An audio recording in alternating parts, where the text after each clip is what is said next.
I'm testing this. It says I'm live.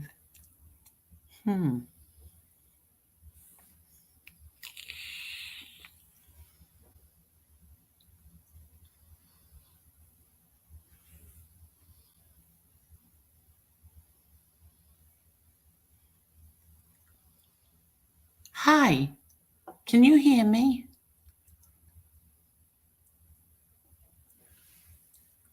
Okay, I'm just testing it out to see how this all works.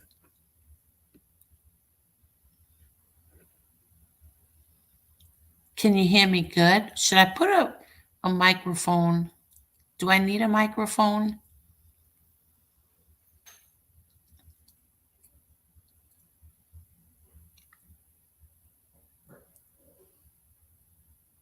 Hi, Amari. I don't have a microphone. I'm just playing. You do? Oh, all right. I'm just playing with it, trying to figure out how it works. Ah, thank you. Hi.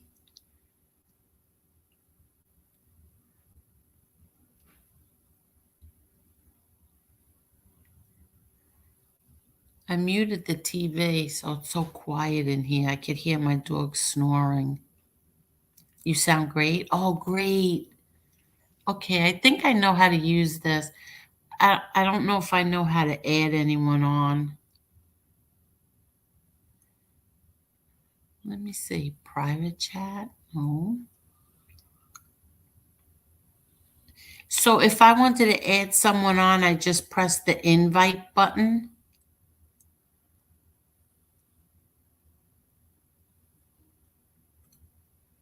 I had to teach myself how to do this because my friend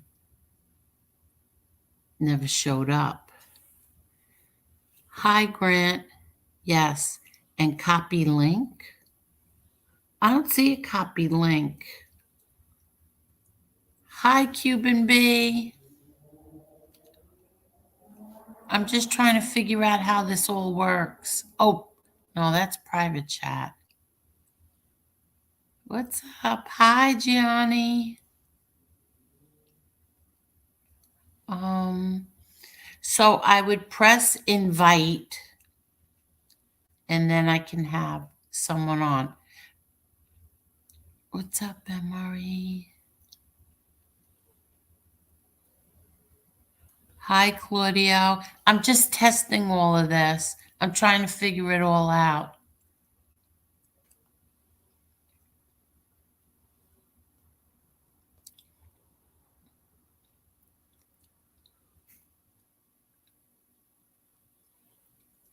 I don't hear anything, just my dog snoring. So when you do this, you just don't hear anything. You just talk and you just talk to everyone. The audio is good, so I don't even need a microphone. Okay. Okay, so I can invite. Let me see. Invite. Copy to clipboard. Oh, I see what you said. Copy to clipboard. Copied.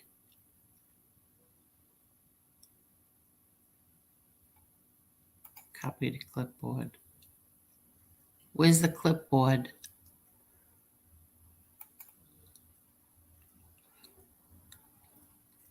Where is the clipboard?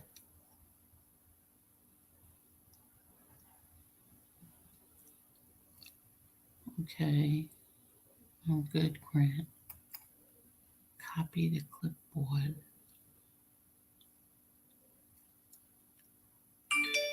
Oops.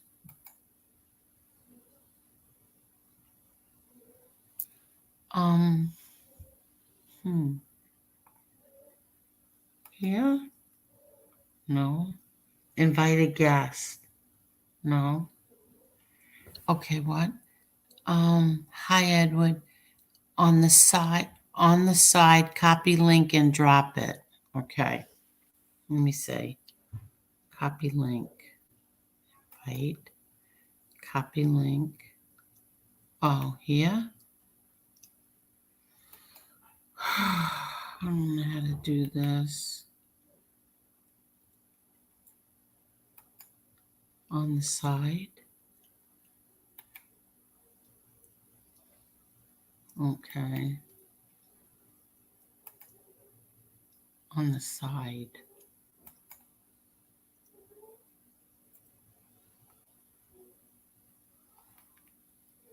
Hi, I'm trying.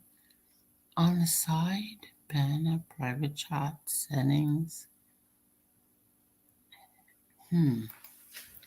Invite. Copy to clipboard.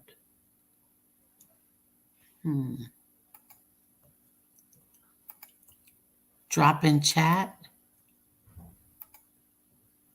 That.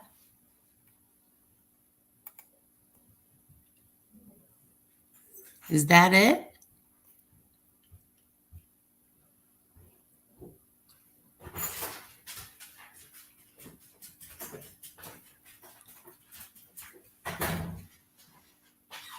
Hold on.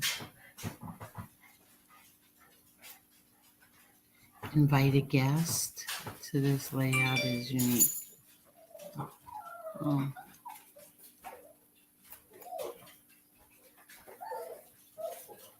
Did I do that right? Did I drop the link to invite a guest?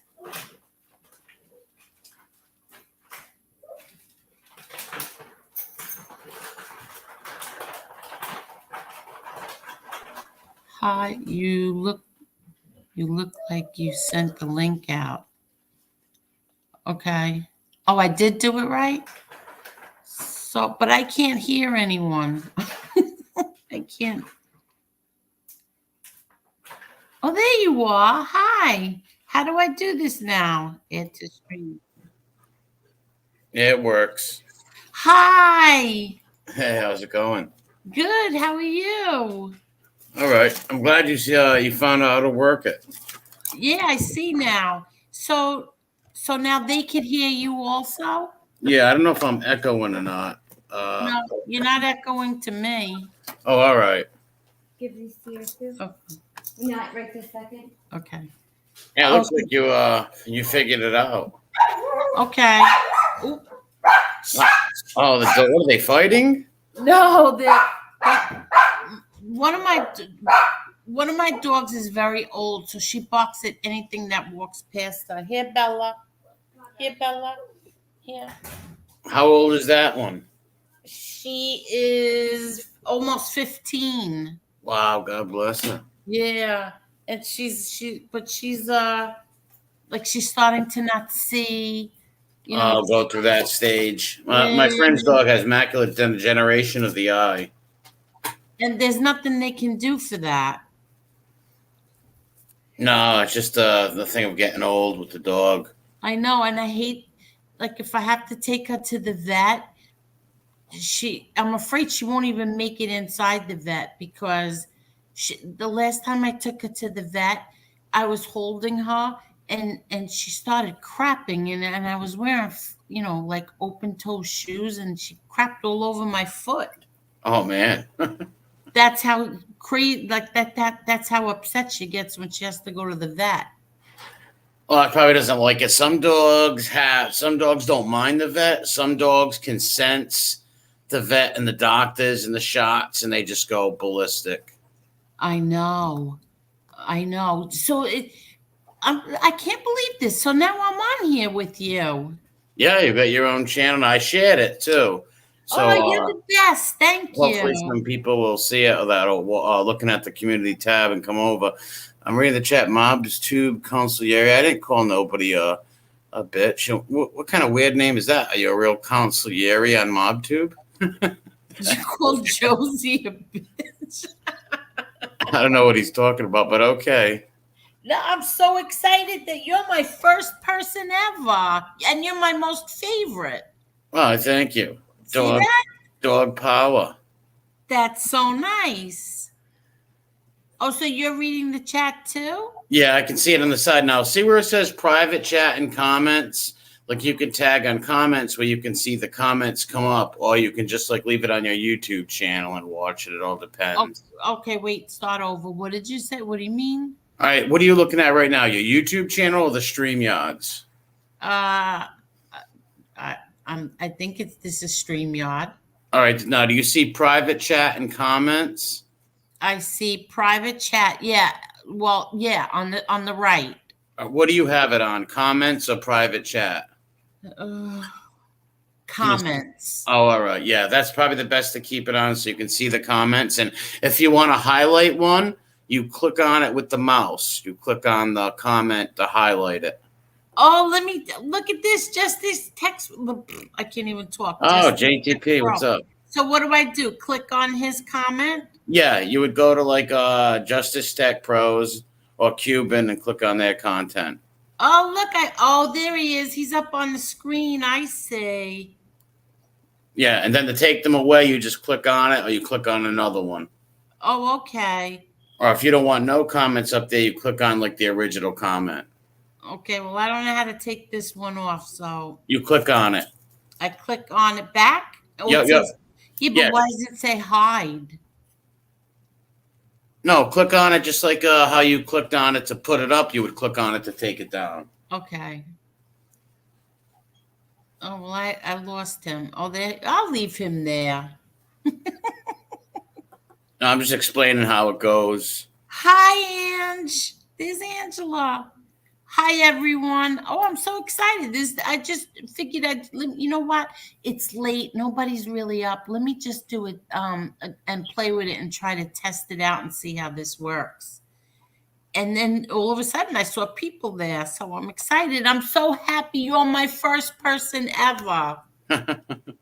Yeah, luck of the draw. Well, I seen the thing go live. And I clicked on it and I seen that you were trying to figure out the StreamYards.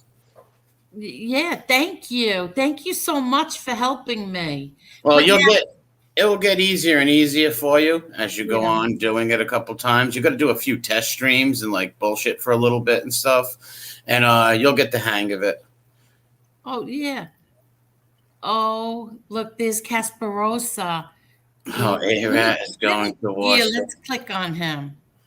Well, did you see the A-Rat, the A-Liar meltdown where he was just going off on that Tom show? He was just rambling like a psycho. And the whole chat was making fun of him.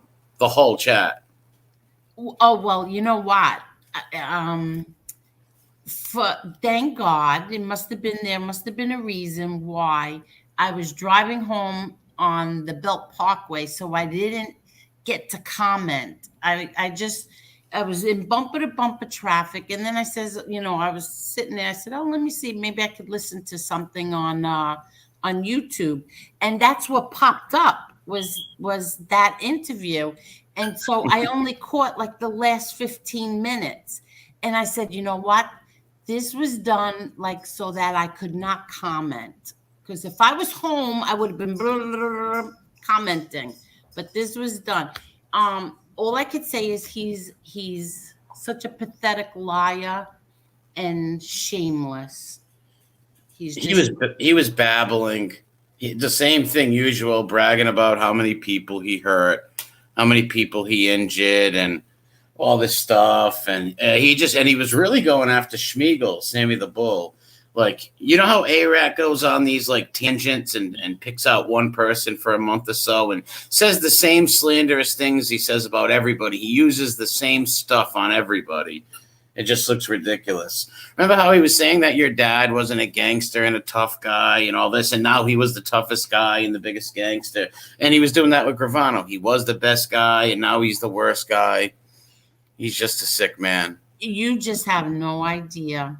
I mean, go back to 2015 and 16, and he was trashing my father on a daily basis. And now suddenly he's his right-hand man, and he's shameless. That's all I could say. Shameless. He's never ever had a conversation with my father. Never. Well, even if about a year and a half ago, he was on a trashing spree when I think when Gravano first released that tape also. And then he went on a love fest where he was saying he was his right-hand hitman and all this real outlandish stuff. Yeah. Yep. But he did look terrible on the show, just babbling. And like I said, since Schmiegel's people, Sammy's people don't like him no more because not every A-Light fan's a Sammy fan, but every A-Light fan is, I mean, not every, I forget how to say it, but all of A-Light's fans are Sammy fans first. There's a very few of them that will take A-Light's side over Sammy's. And that's why he hasn't streamed or done none of that, you know? He looks terrible. The whole chat was against him. I didn't see one supporting person in Tom's chat, not one supporter. Oh, really? Okay. Well, I left it as that. Like that I think I only caught 20 minutes of it. Then I started when I got home, I started it from the beginning, and then I said, "Oh my God, it's just too it's too mind-boggling." But I did catch where Tom said he had homework to do, and I said, "Is this guy serious? Like, is he serious? He had homework to do." Maybe he did have some. He just wanted to get away from A-Liar because A-Liar wasn't that happy with Tom. I think he said you sandbagged me or something like that, and he just wasn't happy. He was just rambling as usual. Why did he say that? I'm not sure. What? Like, why did he feel that he was sandbagged? What did he do? Because Tom, I think I forget the questions that Tom asked him, but he was asking him some questions that A-Light wasn't that happy about. He asked him about why wouldn't he fight Calandra. He didn't want to talk about that. He said he just wants to talk about and rip apart Sammy the Bull. That's all he wanted to talk about. It was weird. Oh, okay. Okay. Yeah, what else did he say? It was bizarre. I'm gonna stream it one day this week. Oh, I hope good. the guy don't strike me though. See, that's why I don't watch. Well, him I very rarely watch, but I wait for you to do it so that this way, you know, instead of getting aggravated, I can laugh because you make it funny. But he is he just changes the names to everything. Like now this guy that he supposedly shot in front of our house is whatever the name was, but last month it was a different name. A year ago it was a different name. It was a UPS guy at one point, I believe he said. Because and I think he said he killed him in front of right in front of your dad's house. And then the guy asked him, "Well, wouldn't John Gotti be really mad at you?" He goes, "Yeah, he was, but we just had to talk about it." And I explained why I did it. It was just so weird. Never ever happened. Never happened. Ange knows. Angela. It would have been all over the news, ain't it? Like, or you would have known about some guy getting murdered in front of your house. Yeah. I'm sure your mom or your dad would have told, "Hey, some like UPS guy was killed today." Yeah, but I think last year he said there was snow, and that's what saved the guy was snow. Now there is no snow, and you know, like it. And it was. Can I ask how this did Frosty the Snowman appear and like block the bullets? How did the snow save him? That's how we hid the body. We made a snowman out of him. It's just like on Locked Up Abroad with John A-Light when the 17 hitmen came to his house and all the guns jammed at the same time. It's like, you better stop watching Scarface, A-Liar. Yeah. See, that's what Chris said. What did Chris say? Chris said his snow saved him. Yeah, the snow saved him. Maybe he was making snow angels and he hid in the snow angels. So they shot right over him. Yeah. Oh my God. That's so crazy. And I think the guy Tom asked him about the Frankie DeChico thing or the Ravenite video too. I believe I could be wrong though. I think he asked him about that, and A-Rat didn't want to talk about that. A-Liar just like ran over that completely, and he kind of like dominated the conversation because he just rambled, just sort of like, I hit this one, I baseball, just the usual. It was usual Johnny A-Liar. Well, like from the very beginning in 2015, his stories have changed dramatically. Oh my God. They haven't they had just gotten nice snowballed bigger and bigger. Like when he first came out, he would never introduce himself as your father's hitman or nothing. And lately he's been buying past the whole story of how he even knew him through your brother, and just says that they discovered him like in like these tea stores, like passing out tea to people or serving tea. They discovered him. Other mob bosses. And then when this guy goes to jail, he was like a top prospect. He's a sick man. You know, oh my God. You really, nobody has any idea. Oh my God, how crazy this is. I mean, really, really crazy. Well, he's going down in smoke because if you look at his Patreons, they have gone down incredibly. He has a few Europeans that still support him and believe his story, but how long will that last? You know, look at A-Rat's run. A-Liar's run's been about, what, 6-7 years maybe of all these lies. And after a while, it catches up with you, you know, and I think a lot of people are seeing that. Yeah, and especially with Schmiegel thing, buying the clout with Schmiegel hurt him big time. Right. And you know what? You have to have a really good memory in order to be a good liar. You have to have, you know, like one lie snowballs into another and another and another. And then by the end of it, you forget what you said in the beginning.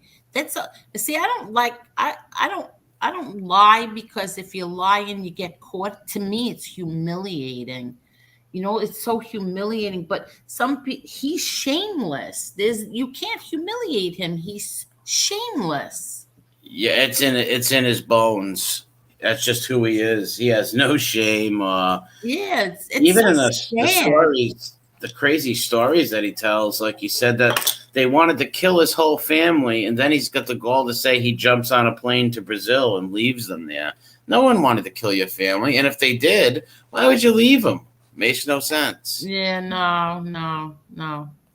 I'm not even gonna get into that part with the family. No, but it's just insane that the lies, how they get bigger and change.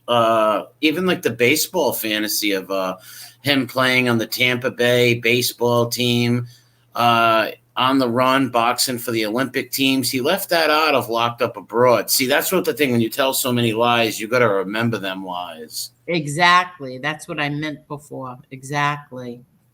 And he really can't remember all them lies. And that's it's kind of good. Like at first I was like, I wish these guys weren't on here, but Justice Tech Pros has got a good point. No, let them stay on there. Let them keep talking, because the more they talk, the more lies they make up, and easier way to catch them in them. Exactly. And you know what? That used to be Angela knows and Chris knows. That used to drive me crazy. You know, like, how does the FBI sit there and let these people, you know, they're embarrassing you as well. You know, you put them on the stand as the star witnesses. You know, these are the stars of this trial, you know, and now after the trial, they're telling the most outrageous stories, and it doesn't even match up to what they swore. They raised their hand in the air and swore to that they were telling the truth. So isn't that an embarrassment on the FBI as well? Yeah, it is. But the problem is it just, just blame it on the FBI that people will move on. So there's no agents that get pegged with that title of, hey, you brought this bad guy around. So they don't really care. And they teach them a lot of these lies. A lot of these informants, they know half of the stories, and the cops fill them in on the other half to form these lies and these stories. Yeah. In a lot of instances. You know, like some people say, well, you know, you always call his, you know, you always call him out. What about, you know, this one and that one? No, sorry.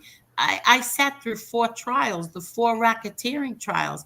I never missed a day. So I know everybody's testimony. I know what his testimony was. So I know what he's lying about. You know, the other stuff, these other guys, I don't know anything about them. I don't know my father's business. I don't know any of that stuff. But this I know. This is why, like, when I sat there through all those trials and I saw no one mentioned Alight's name until trial, the fourth racketeering trial. Really? He was not mentioned 3 trials. The fourth one, he was suddenly the star witness. And after they put him on the stand once, they were like horrified, never used him again, ain't it?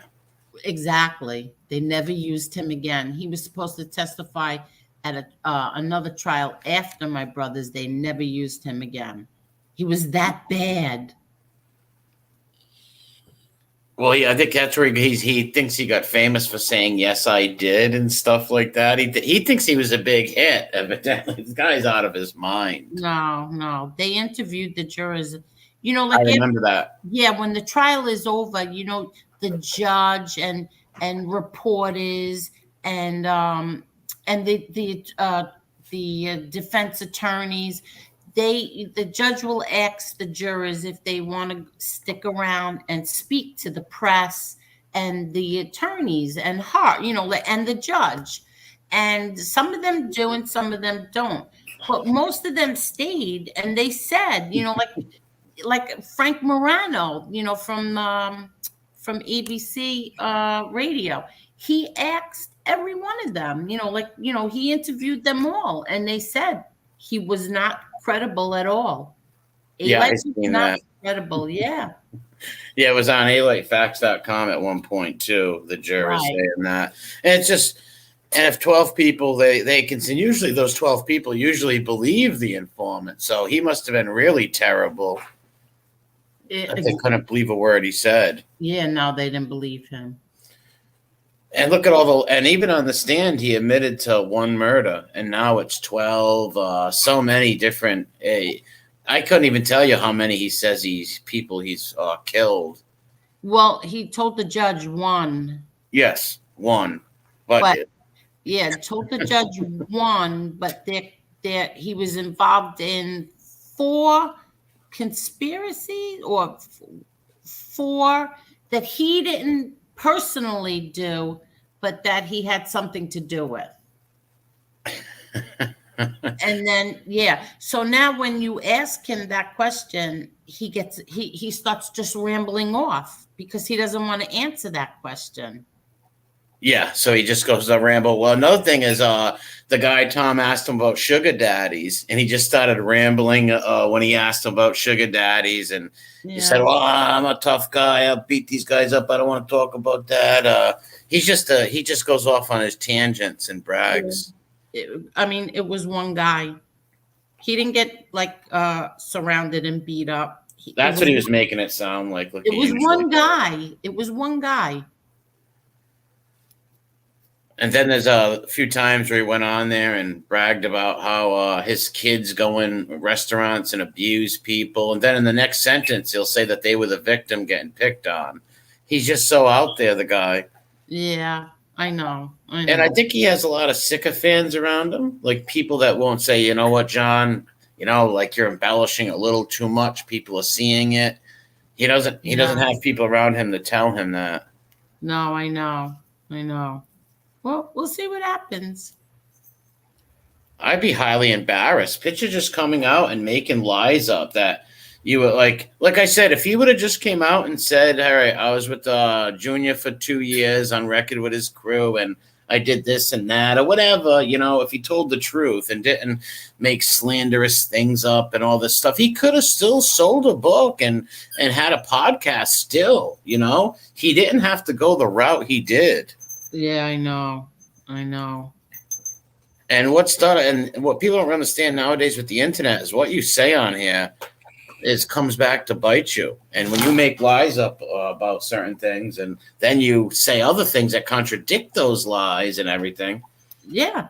Well, go to his very first interview and you can see how much he's changed. You can see. He even told the kids at some college that he was working with he's going to work with the CIA in the future. Like he thought he was James Bond. He gets in character. If you notice, he gets in character with the glasses, the suits and everything. And he's like little Napoleon up there. Yeah. Oh my God. That's too funny. He's like little Napoleon. Yeah. He loves to brag. Oh my God, that's so true. I don't think he got out of third grade English neither.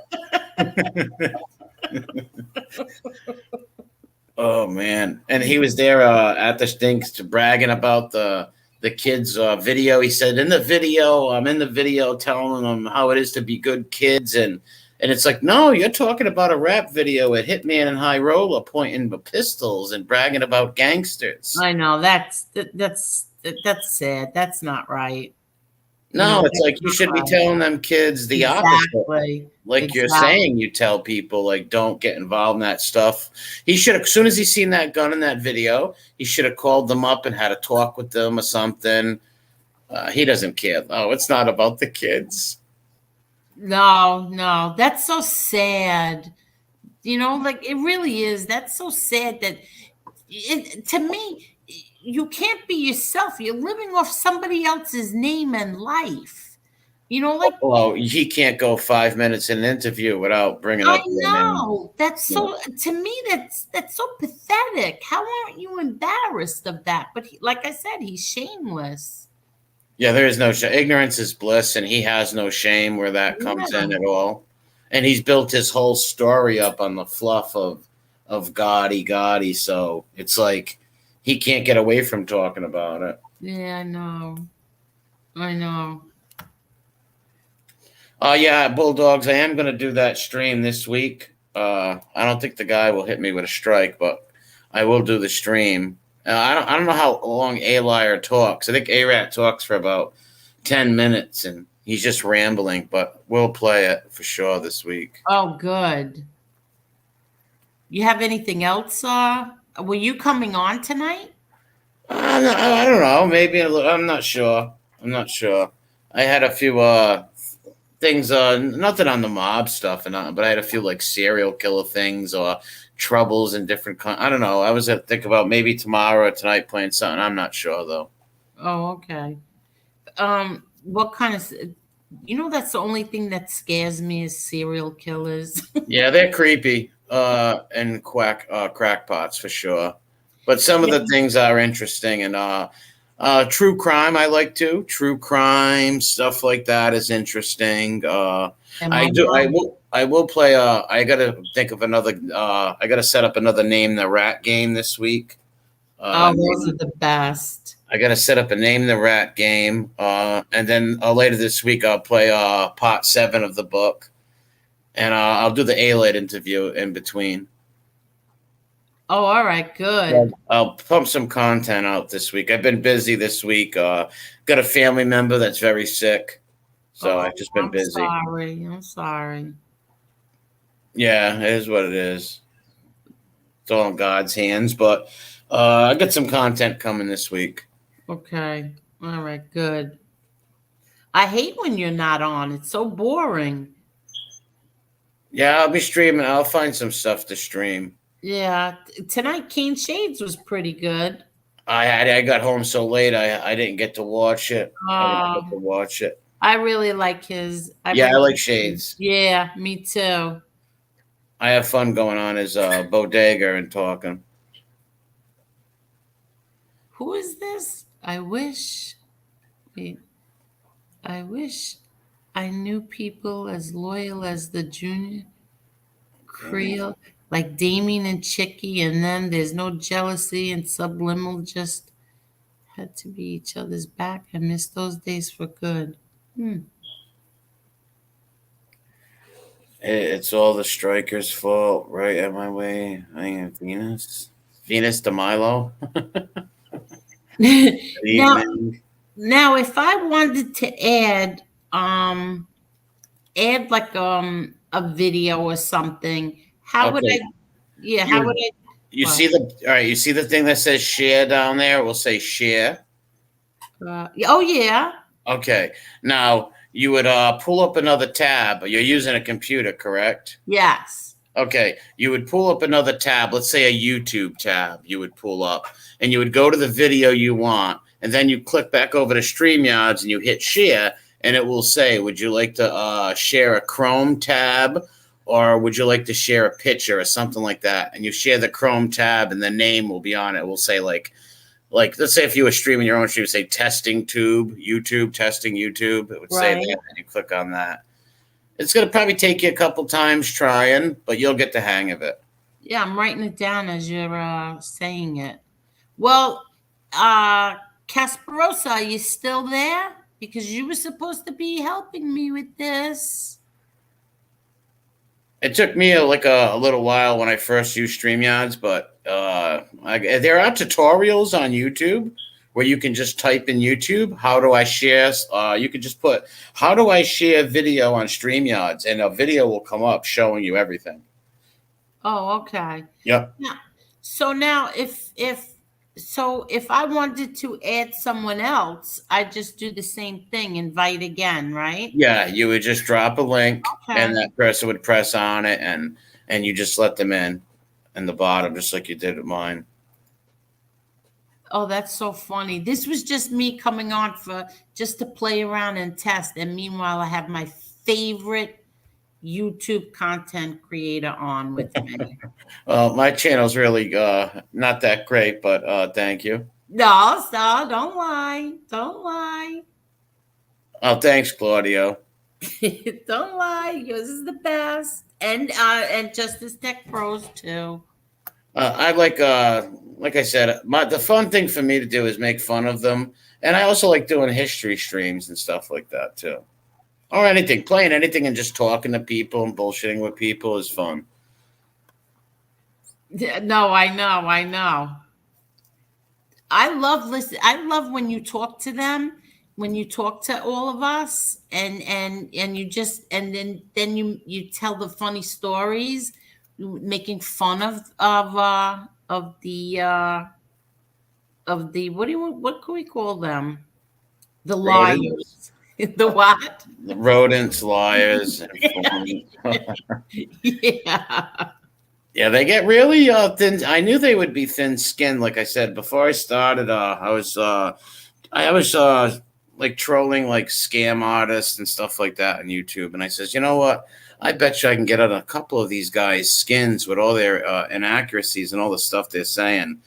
And my buddy's like, I wouldn't do that. They probably wouldn't respond to you. I said, let me give it a shot. And it worked. Oh, listen, I remember the first time I found you, I like I said, it was from watching Lee Cole, and then you came, and the first episode, I was like, oh my God, this guy is great. And I started sharing it on my Instagram. Yeah, you got me a lot of subs by sharing it. Thanks. Yeah, on Instagram. And I didn't even do it the right way. I would just take my phone up to the computer and film you that way. But I thought, I think someone showed me that when you first did it. That's when I said thank you to you. Yes. The channel grew pretty quick, though. I think the first live stream I held, I had nobody in there. It was just a short one I did. But within a month, I had 1,000 subs within a month. And the channel is literally only like 4 or 5 months old. Yeah, so exactly. It's pretty it's pretty new still. No, and then I would send it, whatever I filmed on my phone, I would send it to everyone, to my friends. No, you have to watch this guy. Go put him on. You have to watch him. And that's why, like, when people say, oh, you work for them. Oh man. Like, they should go back to your very first stream and they'll see like how excited we all were. Like, this guy is great. Yeah, they accuse me of working for a few different people. It's ridiculous. I don't work for nobody. I'm just somebody. Look at my other channels. I've been trolling on YouTube for a long time. Did you guys pay me to troll Durkee? You know what I mean? Like, it's ridiculous. Yeah, right. Exactly. It's ridiculous. Exactly. That's right. Did you pay me to troll all them scammers and stuff? No. Like, where would you put an ad in the paper? Like, I need a troll to troll informants. Like, it makes no sense. No, I know. Like, they did this in the beginning too, with Chris. You know, like they used to tell everyone, oh, he works for the Gottis. And let me tell you something. I used to, shout Chris out. I was so proud of him. So like I said before, if you were working for me, I would be like, yeah, look how great we did. Well, they said I was him. They said that I was Chris Kasparoza Yes, for a little yes, while. Then I was Mob Talk Radio. Then I was a few different. Yeah, it's just funny. yes, exactly. And that's why I brought those guys on too, and we all talked at the same time. So it's like, how could I be them? And we don't sound alike neither. So No, not at all. But then you know what? I watched old videos the other day. Um, I watched it, and they accused Lee of that also.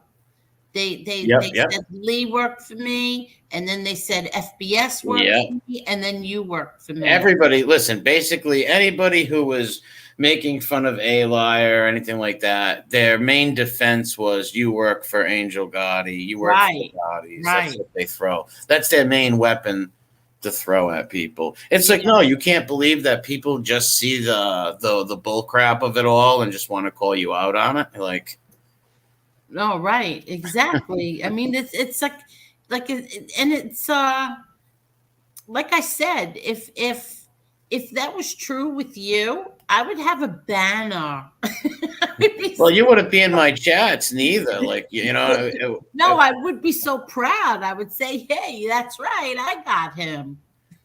yeah, but let's be honest. If you were really like paying me to do this, like you wouldn't be in me. You would act like you didn't know who I was, or say, "Oh, I'm not into that," or something. I don't want to watch that. That's what I would think you would say. But No, I would be so proud and said, "Look how good I did." well, yeah, they said a few people were paying me. It's ridiculous. Yeah, it is. It's crazy. It's like, no, just some people want to call out liars, and just No, happen that these exactly. people are lying informants, and that's why I started the channel on. And a lot of people, even in the beginning, a lot of people liked it, but then when I made fun of their special little informant, they See, weren't happy. that's what upsets me. Exactly. Everybody thought that you were the greatest until you picked on their person, and then suddenly you weren't. And that bothered me. And that bothers me. Exactly. Yeah, they were like happy with making fun of one person, but don't make fun of the person I watch or something like Yeah, that. right. That's like, Exactly. I even had people like say, "Hey, I'll debate you for my friend. I'll debate you." And I say, "Okay, let's do it." And then the person takes off, runs away, then comes back 2 weeks later, like yelling in Yeah. the chats. This makes no sense. Well, I don't think anybody really wants to debate you, because I've seen a few of your debates, and it didn't turn out well for them. Well, I'm not. It's not that I'm a good debater or nothing. It's just that I'm not going to make accusations that aren't true. And if somebody's going to make an accusation on me, I'm going to ask them to tell me, to say it. So I'm not really a good debater at all. It's just that these people, I don't know. Maybe it's just easy to beat them because they have no facts. Maybe, I don't know. Yeah. Well, you know what? People make accusations like that. Oh, like somebody will say, "Well, you work for them," and I'll say, "Can you have any proof of that? Like, where's your proof?" And they can't pull it. See, before you say something on the internet, you must have proof, or you're just going to look like the boy who cried wolf. Well, that's what I always say. Where's your proof? Put the proof up. Yeah. Like if you're going to accuse me of something, or or somebody in my family or one of my friends, put the proof up. Like I hate that. I hate when people make accusations and they don't back it up with proof. Like that's like when Chris started this website, when he started the John A. Life Facts website. Like he made sure he had every little T crossed and every I dotted, and he had proof documents, and he puts the disclaimer on there that says anything on this website, if it's proven false, it would be taken down. It would be publicly apologized. Yeah, I still got to stream some stuff off there. I've streamed a few things off there. That thing's a treasure trove of Yes. facts about ARAD. Oh my God, Yeah. that's where I found I thought was very disturbing was the Father's Day card that he sent your brother after your brother beat him up and threw him out of the neighborhood. He kept trying to get in his good graces for years, sending him cards and weird stuff like that. And then when he realized he wasn't going to get no response, that's when he says, you know what, let me write this book and say all this stuff and make some money off their name or whatever. He's a sick man. Well, so far, I mean, the website is still there. Some things are off there because Chris is working on something, but then he'll put them back on. Yeah, there was a few things that I tried to look up a few times, and he said he was doing some work on it and stuff. But it's still a wealth of knowledge on there that people should really check out. Oh yeah, and a lot of people have. I bet you a lot of people have. Like, look at the downfall of A Liar in the last 6 months, 5 months. The how he's on a downward spiral. And he is right now, because you haven't seen, he's back in America and you don't see him and Felix doing streams and nothing like that. Well, I don't watch. I would not know. Like, I keep track. I keep track of him big time. And they haven't been doing streams or nothing. And I believe the kid Felix probably lost, he don't believe him no more neither. He's just stuck probably in a rock and a hard place. Like, how do I get rid of this guy without him slandering and making lies up about me? Because you know just as well as I do, if he got in a fight with the kid Felix, he's going to make sexual lies, all kinds of stuff, just like he does with everybody else. It's always the same pattern with A-Rat. Everybody he fights with, he makes up lies. Oh, without a doubt. And it's always the same kind of attacks, sexual attacks. He said Kanasi was molested by his dad. Lie. He said Kasparoza by his mom. That was a lie. He said he's always with the degeneracy. Yeah. And Kasparoza, it was his father. I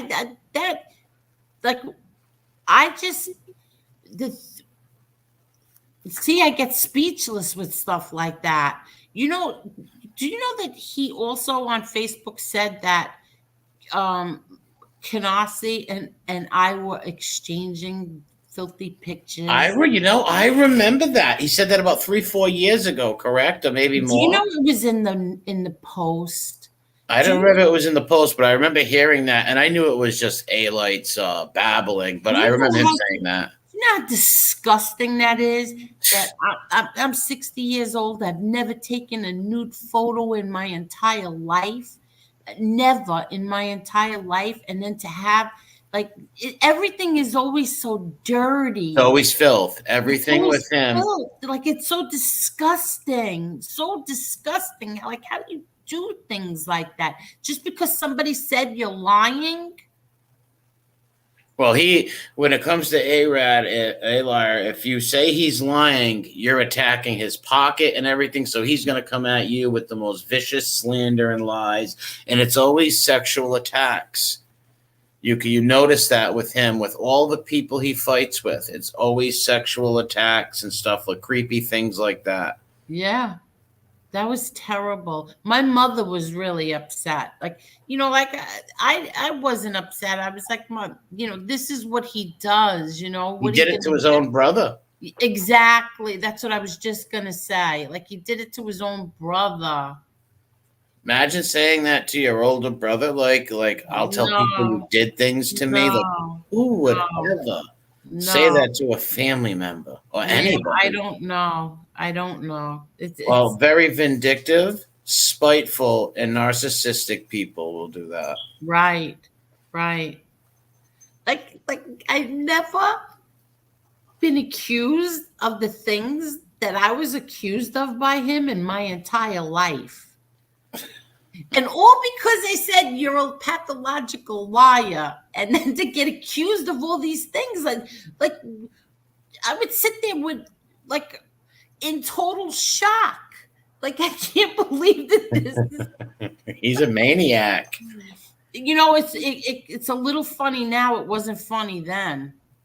Well, look at the outlandish claims. He said that he went to, I forget the mob guy's name. He went to some old fashion mob guy and told him that you're not a captive no more. Lie. That's such a lie. Oh my Yeah, God. I remember now. He said your dad sent him to tell this captain that he wasn't a captain no more. It's like, dude, are you crazy? That makes no sense. Just the sitting by the phone waiting for Paul Castellano's phone call to come in for him being murdered. Just even just the little stuff like being in the picture with Stevie Borello and saying it's Bobby. Right. Being saying, oh yeah, that's me and Frankie DeChico outside the Ravenite, and he was deceased. Like, and people will stick up and say, oh, that's just a little lie. He made a mistake. Well, I see 45 mistakes that he made. When does it come to a point where this is not a mistake? The guy's a liar, Well, you know what's funny is that all of this was left out of his when he testified on the stand. I know. You didn't hear any of that on the stand, and from my understanding, is none of it's in his 302s. Nope. Another thing, like John Panisi, he said your brother pulled a gun on him. Wouldn't that be in his 302? Wouldn't that have been? Your brother would have been arrested. Right. It's amazing. No, really, it really is. And I believe what they do at YouTube is they are reliving or living out the fantasy of being a mobster and a tough guy on the internet. You're 100% right. I used to watch these people, and they weren't. They make themselves out to be like these big tough guys. I told him what to do. Oh my God, I watched you kiss his rear end. It was nauseating how I don't want to say the word, how much rear end you kissed. And you had no shame then doing it. Yeah, he has none. Yeah, like ignorance is bliss. Yeah, and then suddenly years later, I'm like, whatever's in the water over there in Jersey, I wish they would put in the water here in Long Island.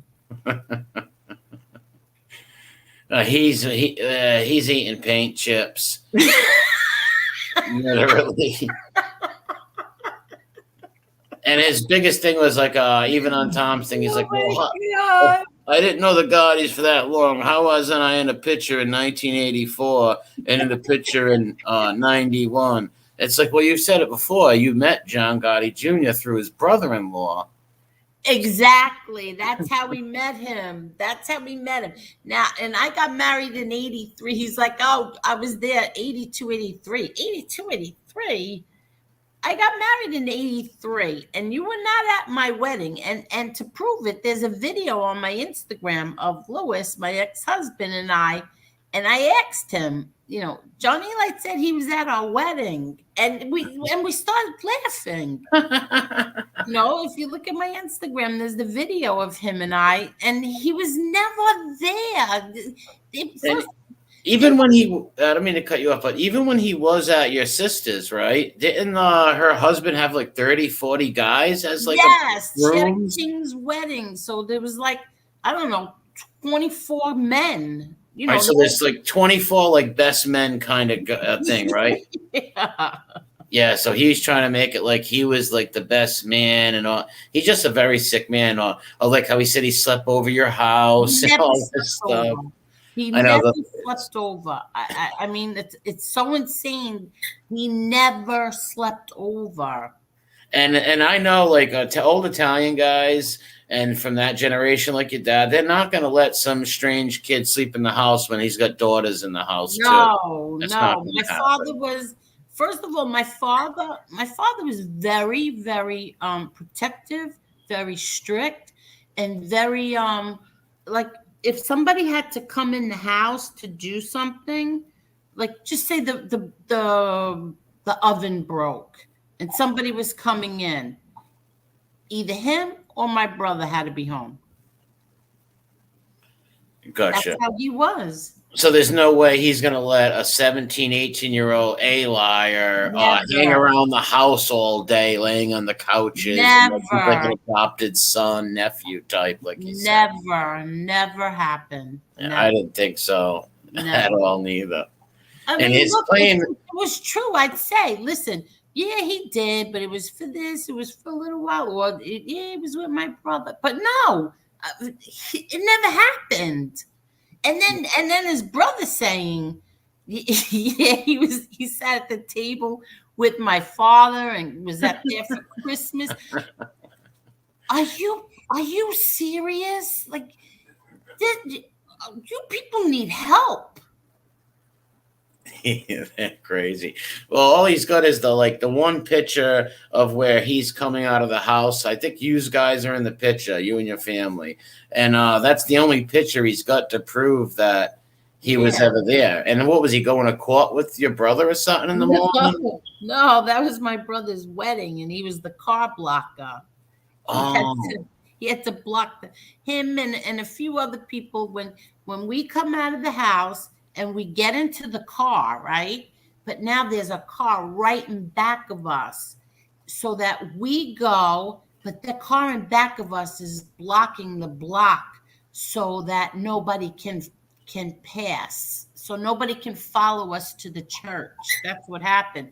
And then when we got down to the corner of the block, there was another car there to block it so that they couldn't, when we turned to go on the avenue, they couldn't follow us. So you'd still all be in line, in the same line of cars. Right. So this way they couldn't follow us to the church. It wouldn't be a spectacle. You know, like my brother had slept over his best man, Bobby Borriello's house.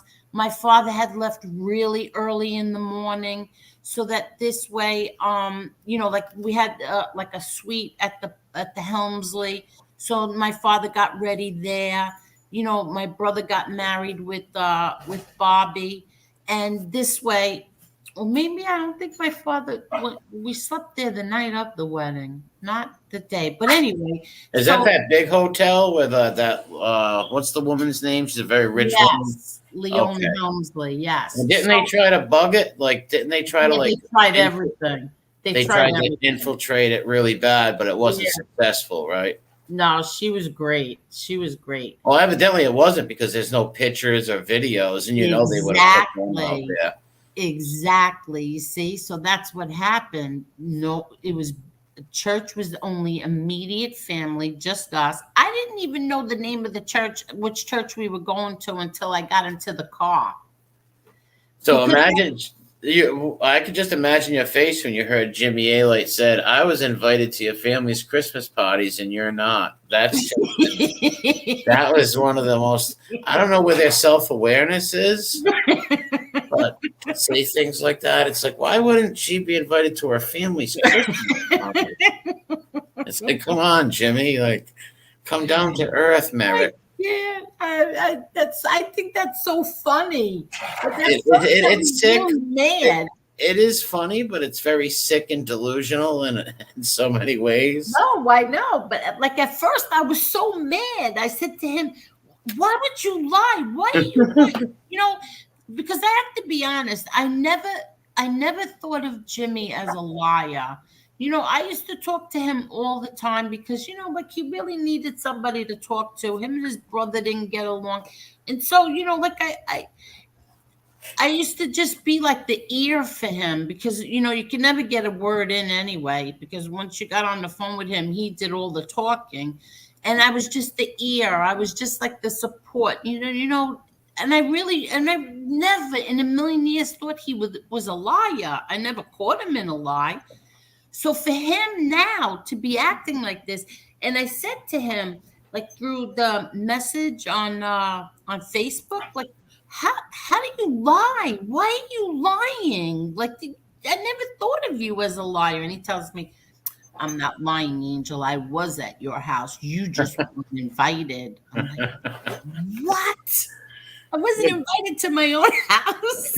That's bizarre. Well, like I said, I think he's doing this to try to win back his brother's affection, because I remember Tanya telling me that Jimmy said he was really sick with cancer. I don't know if it was true or not, but he had a lot of illnesses, and John Alier wouldn't let him live there at the house. They threw him out. Yeah, and you know, listen,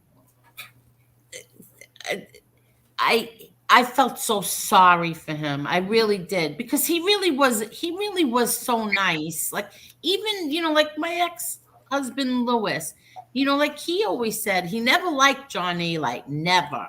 But he liked Jimmy. He said Jimmy was always like the better athlete, the nicer guy.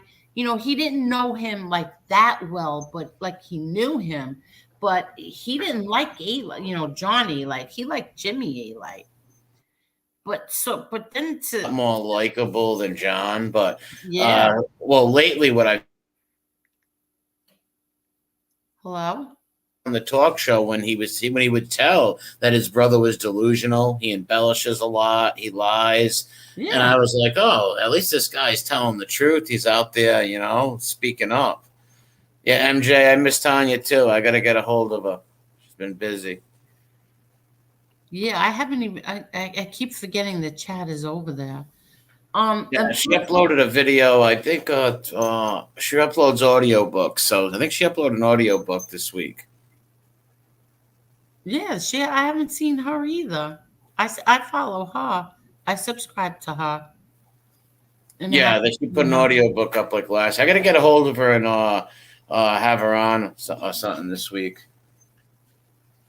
Because some of the funniest stories I ever heard about A-Light is when she came on telling the Jimmy stories and the Gigi Gorgeous tales and stuff. That was hilarious. Yeah.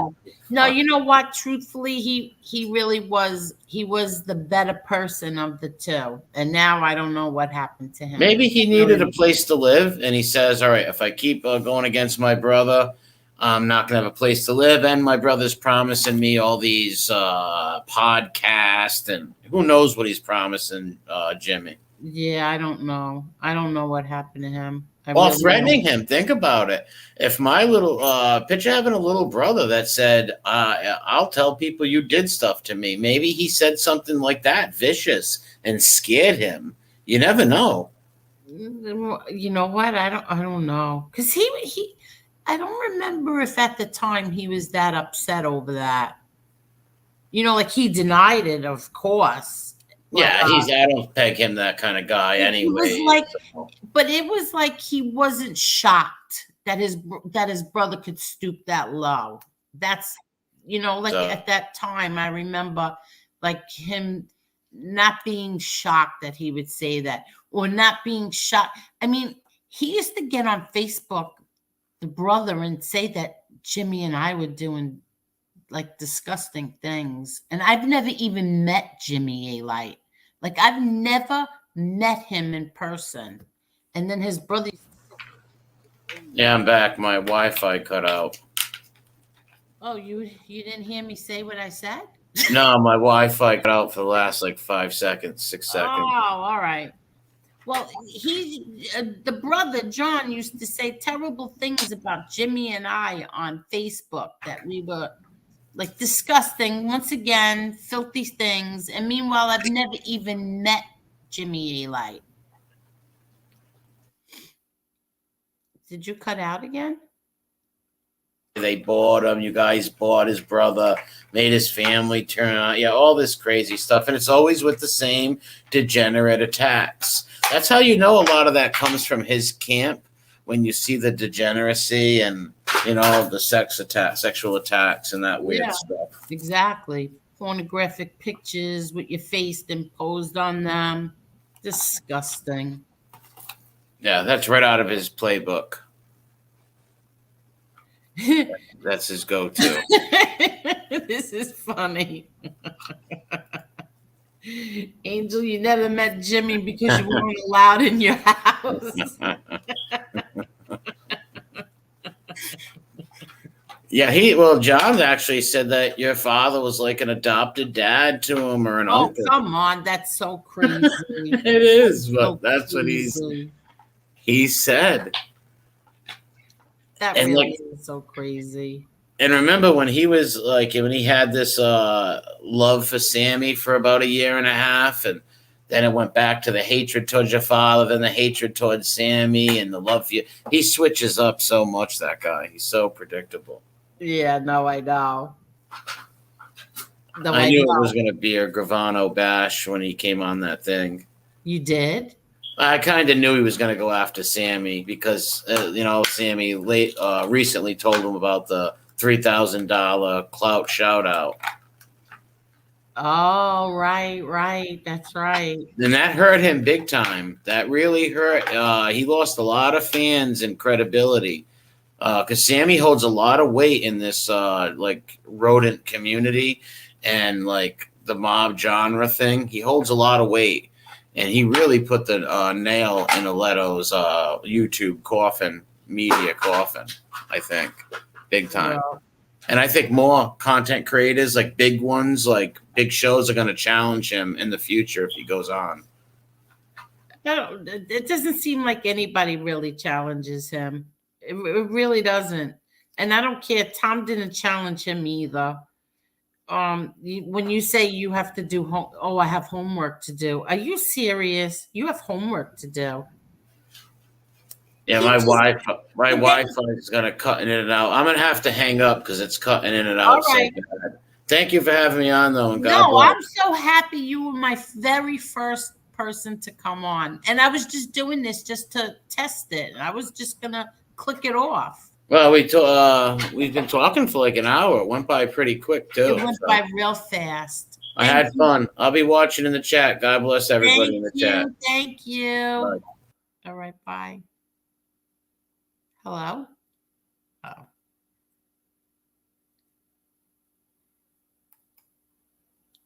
Okay, now I don't know what to talk about.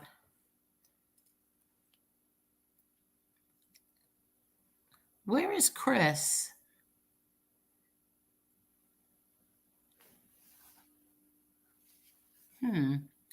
Angela, do you want to come on?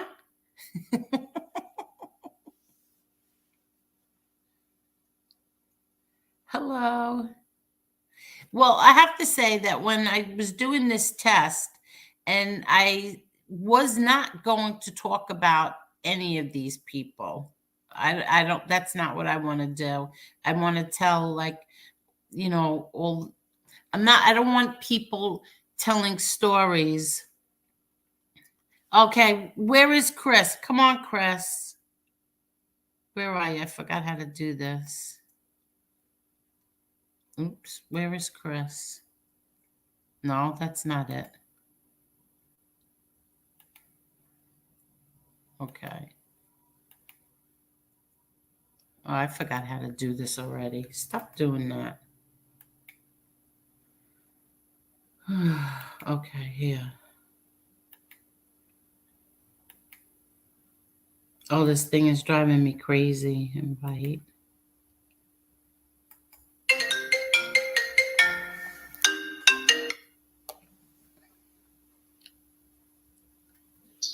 I'm sending the link to you.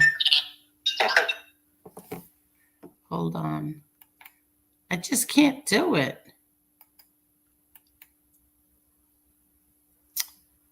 Okay, give me 1 second, everyone.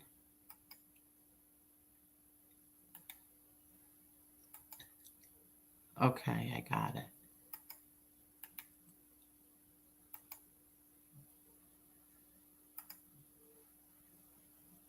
Okay. Chris, come on with me. Thank you. Thank you, Grant. Be careful walking your dogs, Maury. It's late. But then again, where do you live? It might be an hour earlier or 2 hours. So anyway, I wasn't going to do any of this. I wanted to tell like just stories that people don't know because they think that, when these liars get up and tell stories about my family that I'd rather tell them myself. And my mom's going to come on and tell some funny stories. And I have a few women that have really funny. Oh, there he is. Hold on. Here's Chris. Really? Hi. Hey, what's up? How are you? I left to do something. I stepped away and I came back, And I turn the computer back on, and right away it says, "Where is Chris?" I was like, "What?" Listen, I decided I wasn't going to wait for you anymore. Oh, And yeah? no, listen, I just came on here just to play. I said, let me just try this out. And then the next thing I know, I see like people on the side. I said, oh, we're live. I'm live. And then, Hold on. Angela said here, we definitely have to do a show about all the laughs we had in the beginning. Yeah, we should do a show with Angela and Maureen and Stacy. that would be funny. yes, Like a throwback. but definitely Angela. Definitely. And Stacy, and I don't know, I have not heard from Maureen at all. But anyway, so I just said, you know what, I'm going to play around. And then MRE, I was so excited that he came on. He's my very first person to have on. Very excited. So do you have anything you want to share? Not really. And so that's it. You just you have nothing. So you're just going to sit there. I was going to go to that thing today, but I was just, I didn't feel like making the trip, but. Well, that's great because now I just don't know anything, but No. Whatever. So This is so exciting. What? This is so exciting. Are you being sarcastic? I'm not sure. Oh my God. Are people actually listening to this? We're not even really talking. Well, I asked you to come on and thinking that you would have something to talk about. Not really. Oh, then maybe you should go. Maybe. What? What? So do you have anything to talk about? Do you have anything to add to the conversation? Not really. I can't think of anything. Oh, well, did you watch that interview? Which one? The one that MRE and I was speaking about. I was on YouTube and I got a notification that you were live, and I tuned in for, I don't know, a few minutes. And then I told you I went to go do something, and I came back, and the first thing I turned it back on, and it said, where's Chris? So Chris is here. And somebody said, can you elaborate on your Amazon comment on Gene's book?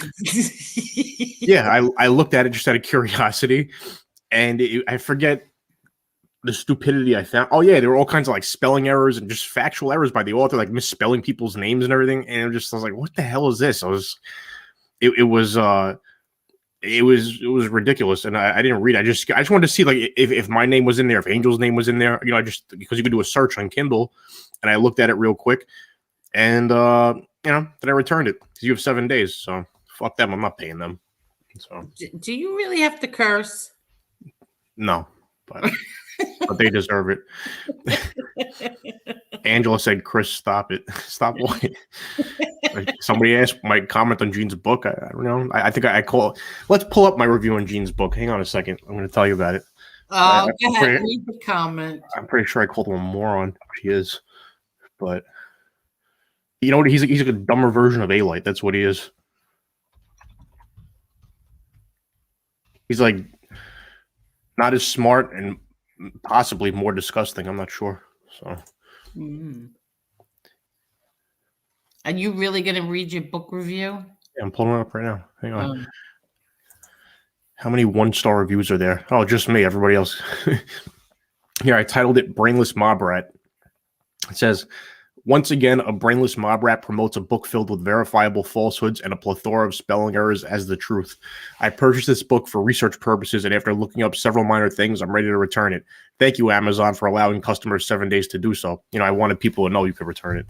So the star of this book, Gene Borello, is as dumb as they come. His author doesn't appear to be too sharp either.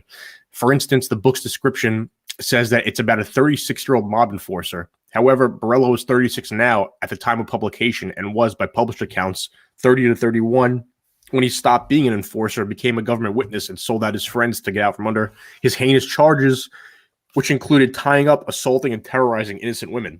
If anything, this book is about a 36-year-old mob rat But of course, the author writes in the opening that Borello was not a rat, but instead a survivor, which is somewhat comical, as Borello himself has admitting to being a rat on YouTube. That was it. Well, I should have listed some of like the spelling errors and everything, but whatever. Oh, somebody put here, Dave M said laughingly bad. He gave it 2 stars. And the review says disjointed, repetitive, very, very repetitive, reveals nothing new about the mafia world. Simply the worst mafia-related book I've ever read. Save your money. And then we're not reading the good reviews because they're probably from, him. But anyway. well, so I gather you didn't like the book. It was stupid. It was just, it would have been one thing, rat or no rat. It would have been one thing if it was an interesting story or it's truthful, if there was actually something new in there. But it was, no, it was stupid. It was just, it's easy. The author's writing that, Gene Borello, this fearless guy, jumped out of the car against 20 guys, like shit like that. It's like, what? Like, he became a rat. What are you talking about? Like, fearless. Like, so it's, but yeah, it's like before we met, when I first heard that A-Light was writing, I didn't really know who A-Light was. I just remembered his name from the trial. I didn't know who this guy was. Mm-hmm. And I saw the advertisements, like, I don't know, 4 months before the book came out, whatever it was. Oh, Gotti's rules. And it was, they made it sound like it was going to be this book about your brother doing home invasions and kidnapping people and slitting people's throats and all these crazy things. And I was just like, oh, this might be interesting to read. I didn't really think too much about it. And then shortly before that book came out, your brother did interviews. And then it said that he had a book come out. I was like, oh, this is interesting. And then I read both books, and I read your brother's first, only because it came out first. And I don't really know if I expected what to expect from it, but it just came across as authentic, and it wasn't like bragging. I was this, I was that. I was like, no, it was more about fighting his trials. It wasn't about really his life in the streets, alleged life in the whatever. But it was like heartfelt. And then I read A-Light's book, I don't know, in the days after, because they came out right at the same time. And it was like over the, I knew there were like falsehoods in it, but I didn't know how much though, until I actually met you and then met your brother when you introduced us. And he showed me the files, and I was just like, what the fuck is this? Excuse me for cursing, but I never looked at the media the same after that again. Never. Because I would have never imagined that, like, somebody like an Anastasia, a known author like that, or recognized one of the top guys in his genre, and a major publishing house would put out just straight fiction. Like, I never thought something like that would occur. And it, just changed my whole perception on the media. So. Well, exactly. Me too. But I remember the night that I met you and you called me a dude. You were like, hey, dude. Deserved it. So. But. And I said, no. And then I said, you know what? The only way he's going to believe me is if I friend requested you so you could see my Facebook and see that I was really me and not a dude or a fake account. Hold on. Angela said, Chris, remember when I wanted to go to A-Rat's book signing? Is that the one with that lady? That lady author, his I think she died. I don't know, because I looked at her social media and there was nothing for several years. So I don't know. Maybe who knows what happened to her? But she was like this crazy A-Light fanatic. I don't know if crazy is the right word, but she was just buying all his stuff. Like, oh my god, the Gottis are attacking John A-Light again. This is not fair. This is insane. And I was just like, what? Like where did he find you? Like, where did you come? Where did these people come from? But where did we attack? By telling someone, if anything, you're defending yourself, not attacking. Yeah, it wasn't Flo, MRE. It was that lady, the blonde lady. Yeah, it was an author. The author, Susan Pike. Well, I forget. Yeah, something like that. And then she would put up fake articles, fake articles that. Remember his lawyer put up that fake Canadian article about it. Yeah. Oh, you know what? I want to get a picture of that and put that on. Remember, instead of saying the FBI, they went what was it? The FIB? Yeah, they spelt everything. They spelled the FBI wrong. And this is like an author who represents like people, like he's just putting this shit out there. It was a really popular paper in Canada. What was it? I don't remember, but it was like a fake version of it. Like they manipulated it and made it look like it was an article from there. It's like somebody. Yeah, but they misspelled every word. Like, how do you misspell the FBI? They put the FIB. That's like on that show, The Wire. Did you watch The Wire, Angel? An FIB informant, and they spelled informant wrong. Do you remember the show The Wire? I mean, did you watch it? I remember I did watch it. Well, when there's the two drug gangs, they're going to war or whatever. And I forget what it was about, but one of the Barksdale gang, they made some errors or something, or they screwed up somehow. And the other guy, he's like, oh, this speaks to the quality of Barksdale's people. And it's like this speaks to the quality of Alight's people. They put out this nonsense. Like what? What? As his brother said, where does he think he's going with all this? You know what I mean? Like, what does he think the end result's going to be? It makes I don't know. But I can't remember. What's that? It's a big newspaper there. And I remember that somebody who was a reporter for that paper, a journalist for that paper, and I followed each other on Twitter. and I was going to send it to him. And then I said, you know what? This is just too embarrassing that I would even entertain this lunacy. Like, this article was so incredibly ridiculous, and it looked like someone in the 5th grade. You remember that time when his lawyer messaged me because I said something, I don't know if it was in your comments on Instagram or somewhere, but I said something that Alight's lawyer's a scumbag, something like that, and he messaged me. He's like, Chris, are you referring to me, a scumbag? And I just replied, yes.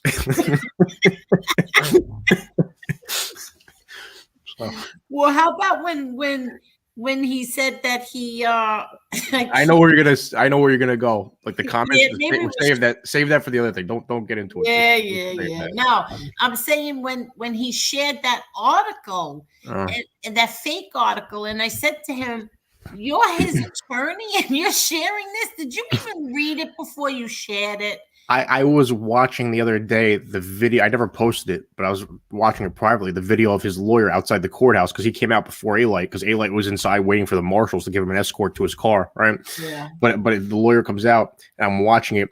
And he's like all proud as a peacock. He flicks his scarf around his neck, and it's like I was like, hey, I was Doug asked some questions, and he's like, he comes out like he's like some famous lawyer like Johnny Cochran or something. He's like some degenerate lawyer from New Jersey. Like what? But it was so funny, and I said to him,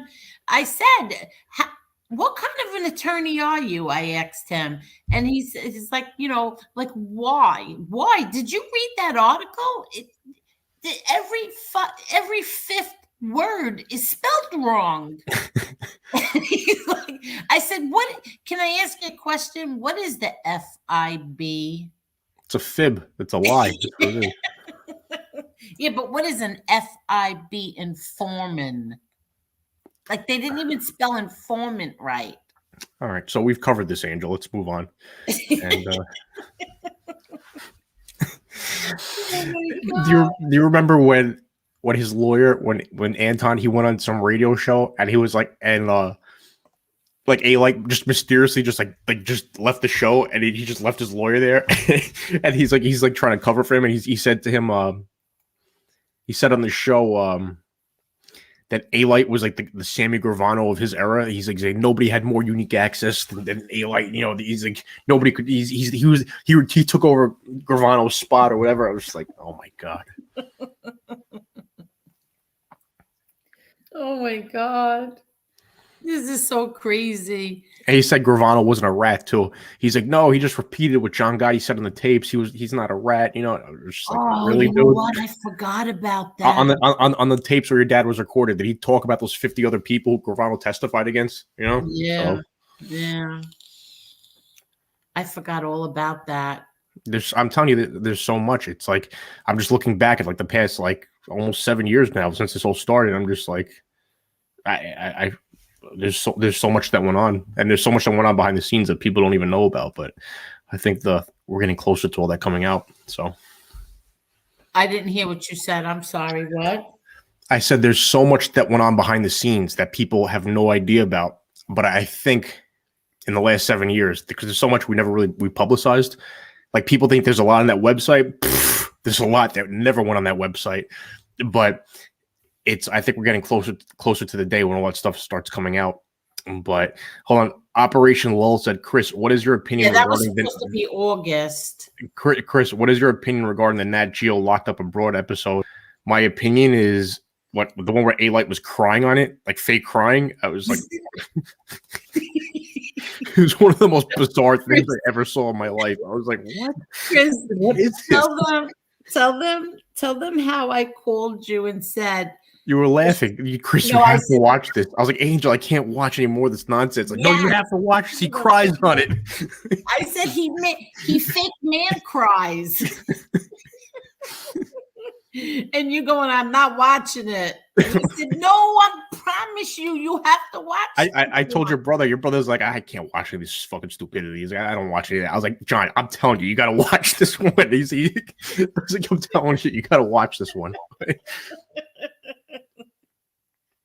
Oh my God. When you think something can't get any crazier, it like blows your mind. Yeah, and he changed like which kids lived with him at the house. You know, like, it was like he switched the families. He's like, see, I never said anything like that. Oh yeah. Let's not go there, but well, when MRE did it, I wouldn't. Yeah, I don't want to go there. Yeah. But John A. Pounding that pink veal, nice, said John A. Light locked up as abroad, a Brazilian homie love story. Well, his cellmate in Brazil, Marcos, who I spoke to extensively, he told me that because we were under the impression that he'd been sexually assaulted, like something happened to him like that in Brazil, and it came on good information. But then we found out what really happened. It was like he was like, no, he was in a cushy joint, like an easy unit, and he lied. He tried to game it to make it seem like he was like sexually assaulted, so people would send him money out of sympathy, like. But according to his cellmate, you know, the prisoners down there, they thought because they called him George Mike because he reminded them of George Michael, the gay singer who got caught, you know, giving blowjobs in a public bathroom or whatever. I can't believe you just cursed on my little thing here. I'm just repeating what Marco said because I said to us, I was listening to the interviews I did with him, and I said. I was like, wait, they called him George Mike. I was like, what did he say? He's like, no, we said George Mike because he got caught doing this, and you know, we thought he was hey. So, well, could you? I'm quoting what he said. That's what he said. Oh, so. I know, but could you tell them a little bit about how? I like Marcos, because not to cut you. Hold that thought. You're not listening to me. Wow. Could you tell them how? Could you tell them the truth about what Marcos told you about the prison there? Yeah, he said he was like because A-Light made it sound like people were getting their heads chopped off. There was this crazy place. He called it a concentration camp, and Marcos was like concentration camp. He's like, what are you talking about? He's like, we had weekly barbecues for the whole yard. He's like, weekly barbecues. We had video games and sushi and McDonald's being brought in, weekly barbecues. We had parties with prostitutes. Excuse me, when I said concentration camps, he was like concentration camps. He's like, that's so disrespectful to the Jewish people. So what is this guy talking about? Concentration camps. It's like this guy we had prostitutes in there. It's like what? So, but I would say to Marcos, because A-Light claimed that A-Light was trying to fight extradition back to the U.S. where he had an indictment because A-Light was a long-term confidential informant. And what happened was the Fed squeezed him and they said, listen, you got to testify publicly or we're going to indict you. So he went on the run. He ends up in Brazil and Interpol gets him in Brazil. And he was in jail in Brazil. And he was trying, on one hand, he's reaching out to like his old handler, an agent, Dave Gentile. And he's trying to work out like a cooperation agreement if he loses extradition. On the other hand, he's fighting extradition and he's having people send him money in Brazil so he can buy some property down there, business. He's trying to get a girl pregnant, doing all these things. So he can say, oh, I have a family here in Brazil and I have a business and no, I live here now. You can't extradite me. And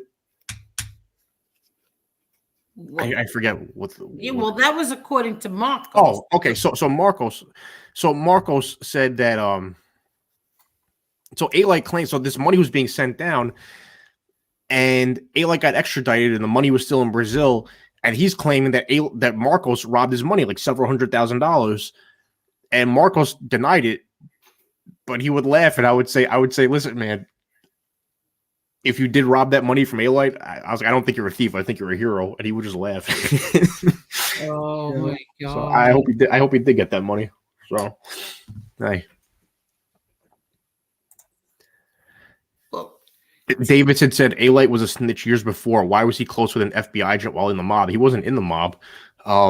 He was a confidential informant, and he was on the outskirts of the mob for a short time. And then when the mob realized what a garbage pail he really was, you know, they got rid of him. They told him to leave. Yeah. So I had asked you if you would do this with me. Yeah. And did you decide that you would? Well, then I tune on, and you're doing it with somebody else. So you know. I was, you know the truth. I called you before too. You didn't pick up, and now I see what's going on. You two-timed me, you know, with MRE. And no, what happened was that I just said, you know what, I want to just play with this, and no, serious. And I said, let me just, let me see what it is that I have to do. I watched the tutorial, but I still didn't get it, because I never do. And then the next thing I know, I see people in the comment section. I said, can you hear me? you know what Marcos told me? Marcos told me that because he got out, right? So, and A-Light was still in the jail there, but Marcos finished his sentence. He got out. And now he's coming to visit A-Light in jail. And that's when Marcos was given certain monies by A-Light, his lawyer or whatever, so he could go out, and I think they were trying to open up a gas station or something, right? And to buy like some condos or something, so A-Light could fight extradition and say, no, I'm in Brazil, I live here, you can't send me back there. And Marcos said that, he was putting this money to use, and A-Light was really grateful. He said, listen, man, I got you something. He got him like a Rolex watch, right? And he gives him this Rolex watch, and Marcos is like really thankful. Oh, thanks, man. Thanks. It was like a nice gift. It was an expensive watch. And he goes home, and he's wearing it in the shower, right, while he's showering. And then he realizes that the water is getting into the watch, and it's a fake Rolex. It wasn't real. And the watch broke or whatever happened. And it was like, what? So.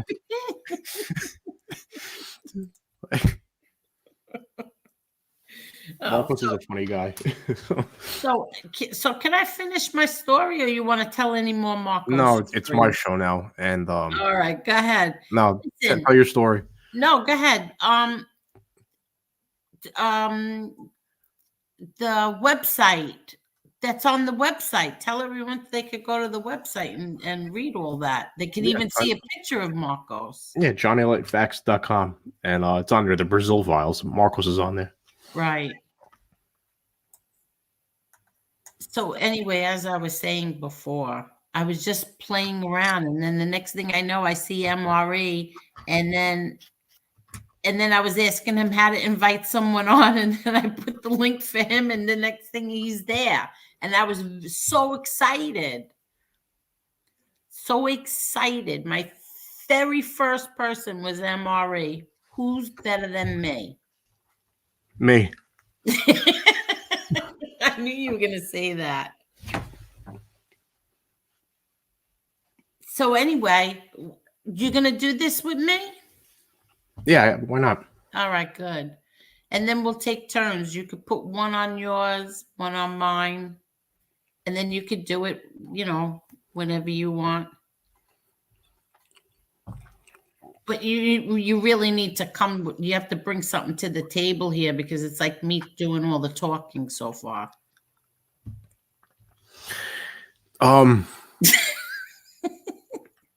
The first night we messaged, it was February 2015.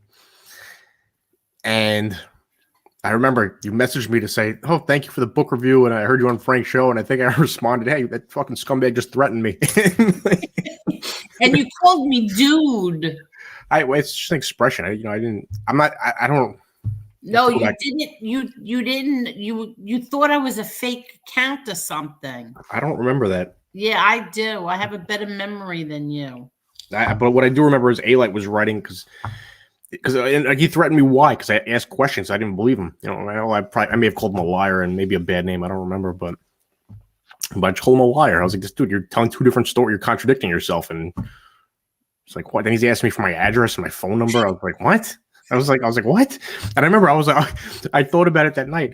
I was like, what crazy shit am I getting myself into here? And then I thought about it overnight. And in the morning, I was like, you know what? F this guy. I was like, what? I was like, who the hell is this punk or whatever? And then I just went on his Facebook even more. I was like, no, you're a liar, dude. I don't believe this. And then here we are. Exactly, right? So that's the night that I met you, because my brother was on Frank Morano's radio show and you called in. Yes. Yes. Do you remember that? You called in and you explained, you were talking to my brother and Frank. And then I said, you know what? I wonder, let me see if this guy is on, because what happened was a few days before, the reason why I recognized your name was because you left a book review. And I saw the book review on my brother's book. And then you called into Frank's show. And then I says, well, let me see if he has a Facebook account. And I messaged you. I found you on Facebook and I messaged you. And I said, I just want to thank you for what you said about my brother and for leaving the book review. And then the next thing I know, you were like, dude, this guy just threatened me. Yeah, it was like minutes before, and this all happened within a couple of minutes of each other. And then I have to go pull because I don't know. I have to find that original message, the screenshot. I have it saved somewhere, but right. And then you built the whole website, JohnnyLifeFacts.com, and you were like, that was like you lied to me because you lied to your brother. Again? You lied to both of us because we were out somewhere. No, it was at your son's wedding. We were at the bar or something, talking to, I think it was to Maddie. I don't remember. And your brother saying, he's like, yeah, so Chris wanted to meet me. I was like, no, I didn't. Angel said you wanted to meet me. I was like, what? I wanted the two of you to meet. That's what happened. Yeah, I remember it was a few weeks later, and you said you were with your brother, and he was looking for, I don't want to get into the details, but he was looking for somebody to do that could fill a certain role or whatever. And you were like, oh, I have the perfect guy. Yes. And you introduced us. And I remember he called me, I don't know, not long after. And before he called me, I remember you messaged me and you were like, Chris, I hope you're serious, or something like that. And then, or we spoke on the phone. Me and you spoke on the phone first, I guess, for the first time. But yeah, he called me, and I remember the first thing he said to me was, "Hey, Chris, I heard you're fighting the good fight," or something like that. Yeah, exactly. And then you did that website, and that website is fantastic. Angela said, when I first met Chris, he asked, is that really you in that pic? That's when I realized most don't really show who they are, LOL. Yeah. And you know what?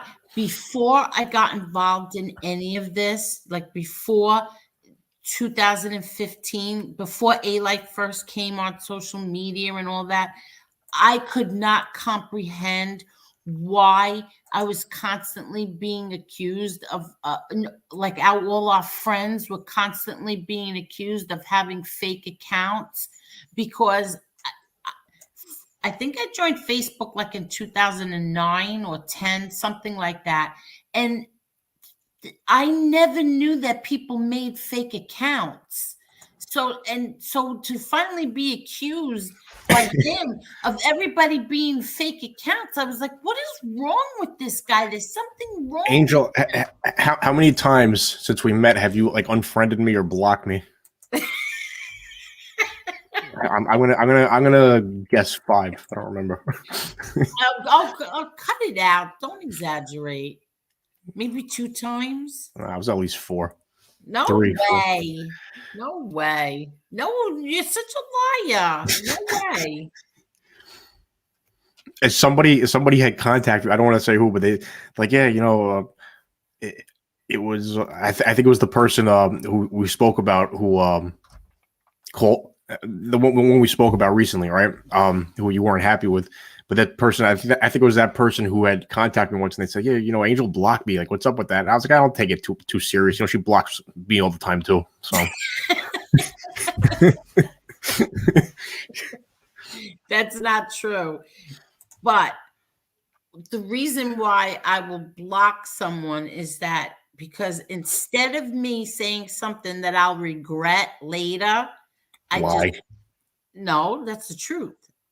If I'm going to say, if I'm so mad, I know I'm going to say something that's not going to be nice. So I'd rather not say it. So, and if you contact me, I'm going to say it. So that's why I just blocked. And then when I calm down, I unblock. What's the big deal? Right, Ange? Here, look, see? Where'd she go? See, exactly, Angel. No, but seriously, so that's what happened. Tonight I was just going to come on and play. I had no intention of ever speaking about any of these people. Nothing at all. I just was just going to play and say testing 1 2 3 testing or something like that. I'm going through our old Facebook messages right now because oh my God, you don't have to read them right now. No, because I'm trying to find the one, because I remember at some point I shared a screenshot with you of our original conversation, and I'm looking. I don't want to read what I'm reading a screenshot we shared from about something. This is funny. I'm afraid to ask, but I have to tell you, Grambino, I love that name.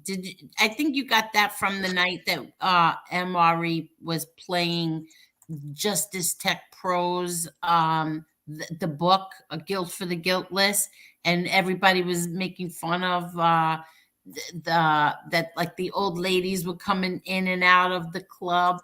Is that when you got that name, Grambino?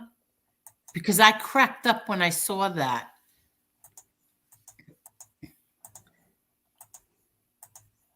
What are you typing? No, I'm clicking through the old screenshots that we shared. I'm trying to find something. Oh, okay. There's a lot of crazy stuff in here I forgot about.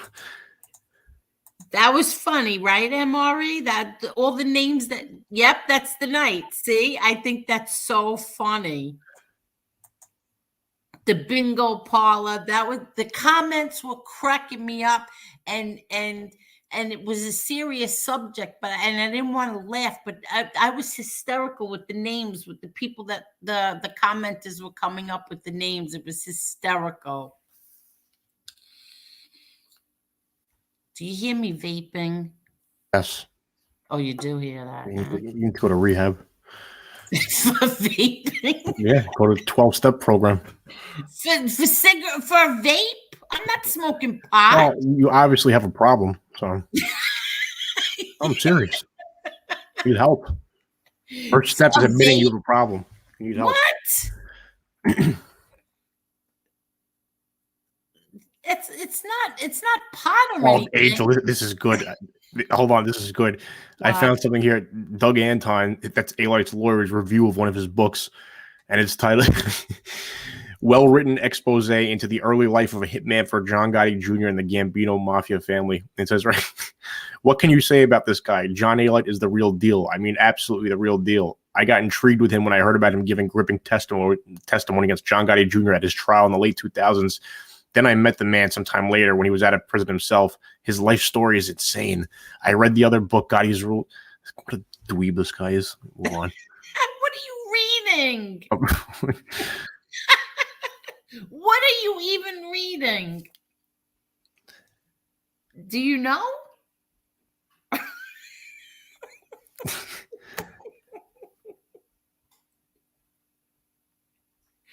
Oh my God. Can you tell me what you were just reading? Yeah, a review from Doug Anton of one of Alight's books. Oh, okay. Well, that figures. That's a bingo parlor down in Florida. Yes. You're right, Cuban B. That's so funny. Oh my God, that was so funny. There was another one that was really funny. I can't think of it now. The Grambino. Or Nona, something Nona. Oh, I can't think right now. It was so funny. Who, me? I sound like I'm smoking a pack of Reds since I'm 10? Oh, him, you mean? Oh, you mean he sounds like, yeah. He never really had that voice either. I don't know when he got that. Well, me? No, not you. You right? A-Rat, yeah. From what I'm told, he got his Batman voice when he went on his book tour. Before that, no, he engineered it for his book tour. And What, the voice? yeah, like he totally changed his voice when he went on. He started promoting his books. He made himself sound like Batman. Like, it was, like the whole thing was an act. Yeah, because he never sounded like that.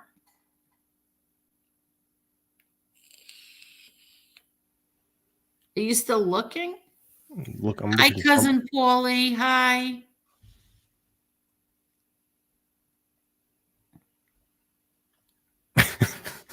This was just supposed to be a test thing. I was just testing. But now I think I understand it. A-Rat man.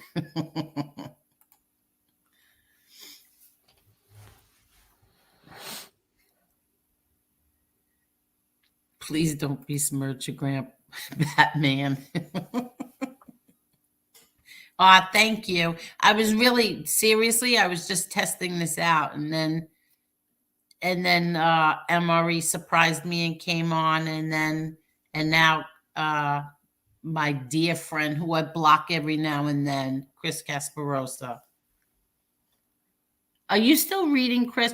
Do you know how many times Chris will call me and we'll talk, and then all of a sudden I don't hear anything, and I'm like, Chris, why did you even call me? If you're gonna call me just so you could sit and read something while I'm on the phone with you. This is what he does every day.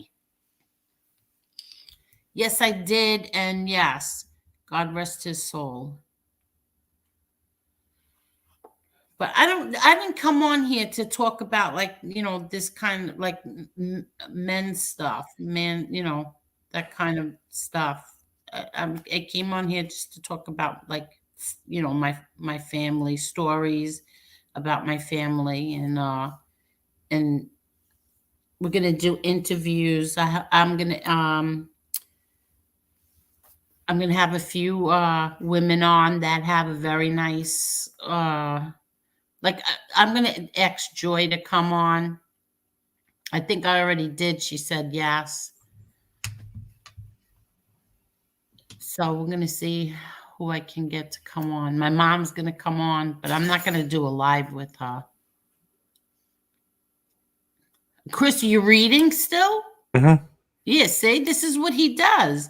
This is what he does. But I'm listening to you also. No, you never really listen. You make believe that you're listening, and you're always reading.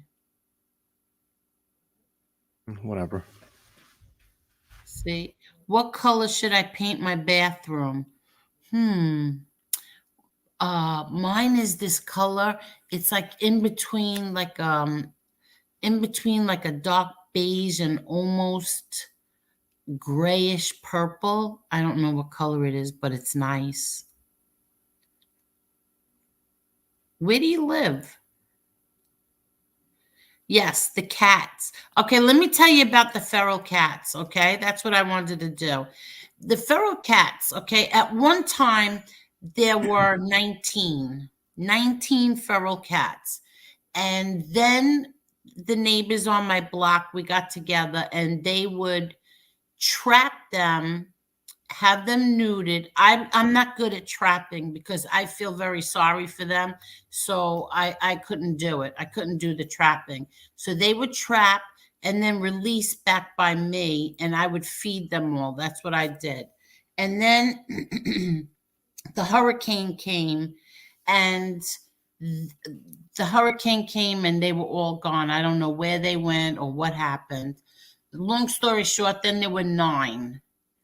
And then 9 became 7, and then there was 5. Okay. So now I got them I have the heated beds, heated food and water bowls, and I got a shed, and I would put the heated beds in there. So then I moved, and there was only 2 left.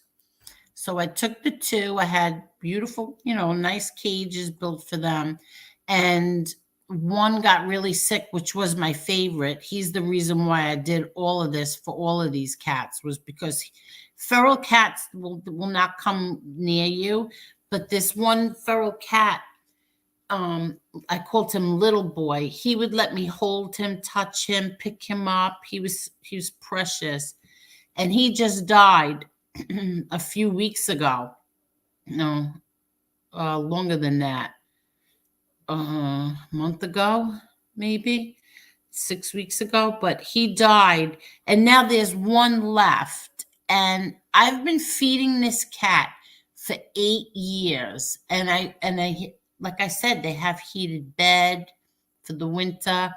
And I go in there, and I go to give him a treat, because not only am I feeding him, I give him a treat. I give him 4 treats in the morning and 4 treats at night. And he smacked my hand. And the first time he did that, I got so mad. Like, I was so insulted. Like, are you kidding me? I'm giving you treats and you slap my hand? He even scratched me. So then I like had a little hissy fit, and I'm like, oh yeah? Well, frig you. And I close the gate, and I go in the house, and I'm like, why did he do that? So then, like the next day when I went out there, and I go, hello, I tell him hello, and then he meowed. And I said, oh, all right, here's your treats. And I put his treats down. And then I come back like 2 days later, and I go to give him, I go, hello, here's your treats. And he smacked my hand again. And then I said, oh, yeah? Now you're not getting 4 treats, you're getting 3. But long story short, he smacked my hand again, but I still give him the 4 treats in the morning and 4 treats at night. And I feel very sorry for him, because he's alone. He's never been alone before. His friend died, his brother, his friend, whatever it is, whatever he was to him. And then I was going to get a second, like I was going to go to the rescue place and see if I could get another feral cat. But I don't know if I'm going to do that. I don't think so. I offered to give my friend who has a cat shelter, I offered to give her everything and let him go with her. So we'll see what happens. But that's my story with the feral cats. Yeah, I know they will fight. That's why. But I had it like divided. I could put up a little, it's like, I put 2 of these big cages together. They're like 2 big chicken coops. And I put them together, but you could divide it also. You could take the, the divider out. But so I put it up. So listen to what happened. So my friend comes here, and she brings me one of her feral cats. It's a little girl. So I figured, oh, this is nice. But she broke my gate. She did something with the lock. It got caught on her shirt or something. And so she closed the gate. I never had a problem the whole time I'm here with these cages, right? And I didn't even get to see the cat, because the cat went shooting right into the little house that I have in there. All I knew was a little girl, and it was black and white. I get up. I got up early, like 6 o'clock. 6 o'clock in the morning, and I look out the window, and the gate is open on the cage, and I went, oh my God. I go running out there.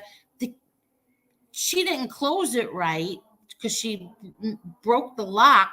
She didn't, and I haven't seen the cat since. The cat I never even got to see the cat. She took off. What if, like that, isn't that crazy? Are you still there, Chris, or you're reading a book? Hello? Well, you fell asleep? No, I'm here. Did you fall asleep? No, Well, what were you doing? I was reading something. Exactly. Exactly. Yeah, so I haven't seen the cat since she ran away. I mean, you know how bad I felt to tell the woman who brought the cat here that I never even got to like see the cat the next day. It ran away. It like bolted out. And meanwhile, the one that's here, the one that I, take care of, my little orange boy, he never went anywhere. She took off like a bat out of hell. And so he's alone now. So that's why I don't want to get another one.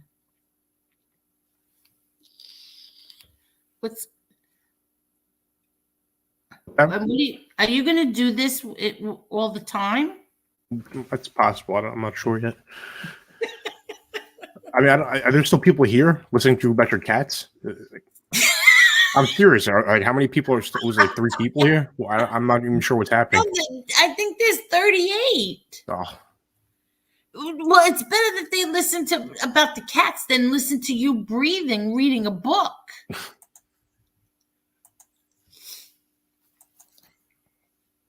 Angel, you should give MRE. Oh, yeah, I should. How do I do that? How do you give someone a wrench? Yeah, I'm not doing this if I don't get a wrench. What? I don't do this. I'm not doing this if I don't get a wrench.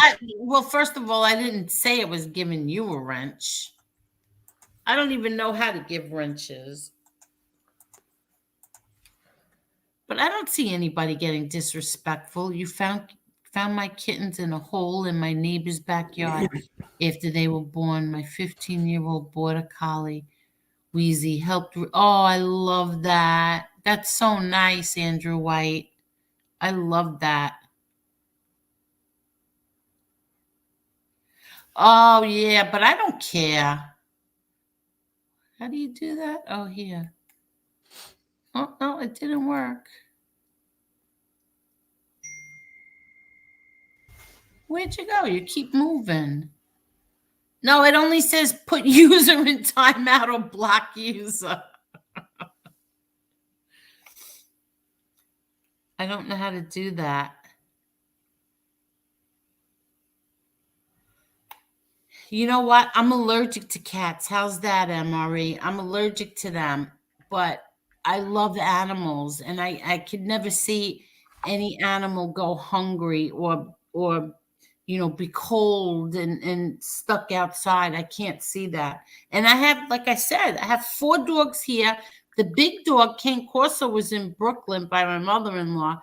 So there's 5 dogs, and I tried to bring them in the house once, and especially my little favorite one, I tried to bring him in the house, and he was screaming so loud, like I was trying to kill him or something. I had to open up the door, and he went flying out. They don't want to be in the house. When they're feral like that, they don't want to come in your house. I even tried to put him in the garage. My sister-in-law has a horse.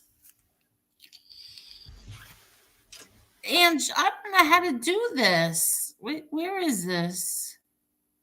How do you do that? No, that's not it. Ooh, no. Oh, I didn't mean to do that, Ange.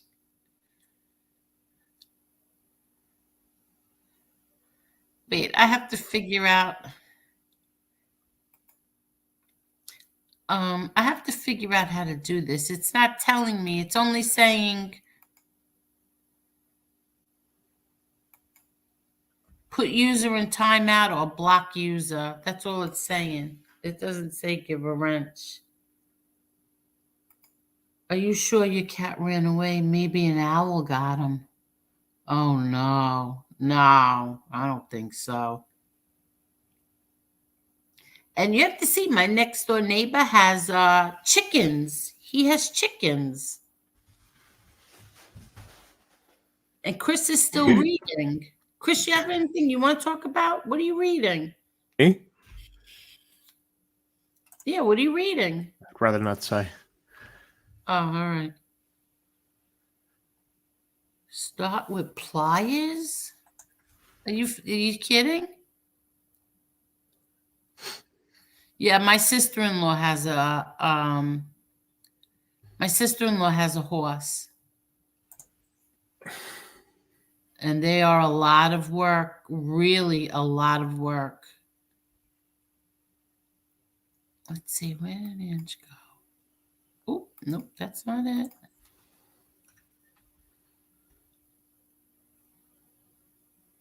All right, I'm trying this, and I don't think I know what I'm doing.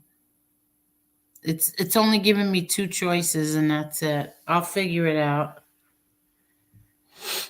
Do horses like people? Well, her horse likes her. He likes her a real lot.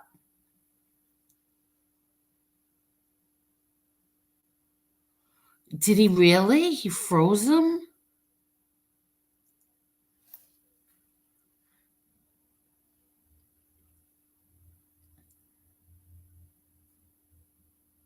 Angel, angel, I pledge my undying loyalty.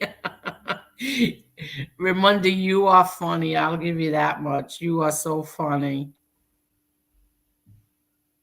What happened to Cuban that everybody's saying damn Cuban? What happened? Are you going to tell a really sad story about an animal? Oh, from my phone. Well, I don't even know how to get to this on my phone. How would I do that? Oh my goodness. Let's see.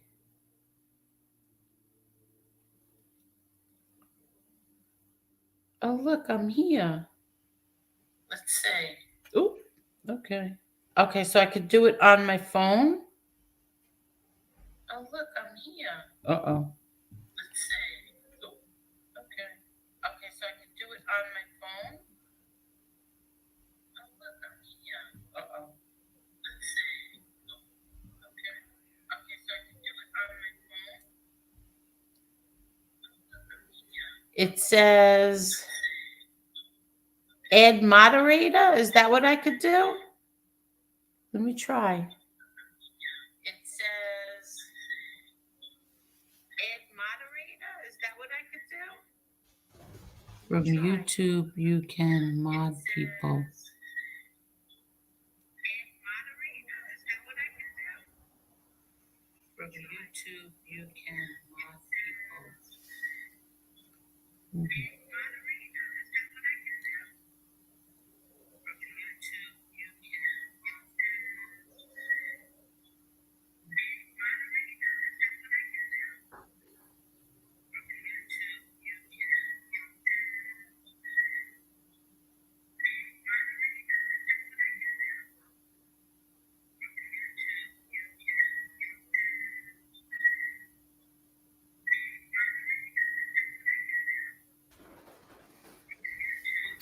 Oh, I see. Chris, while I was doing that, you should have been talking. About what?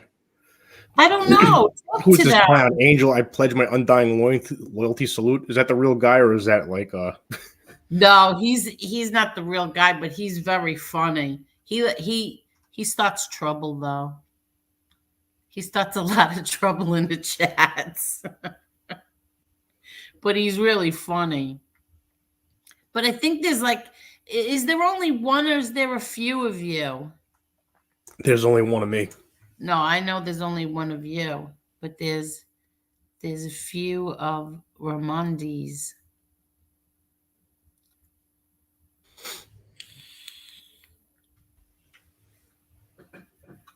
Grampino, cousin Paulie.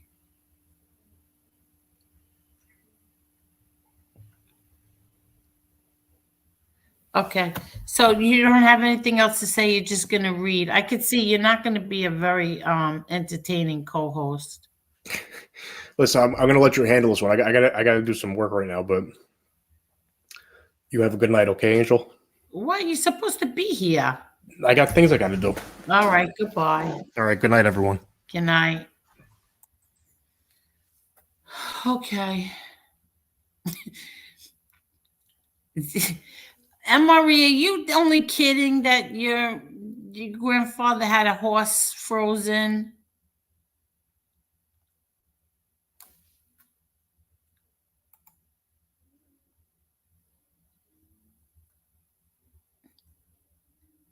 Did he really? Did he really freeze his horse?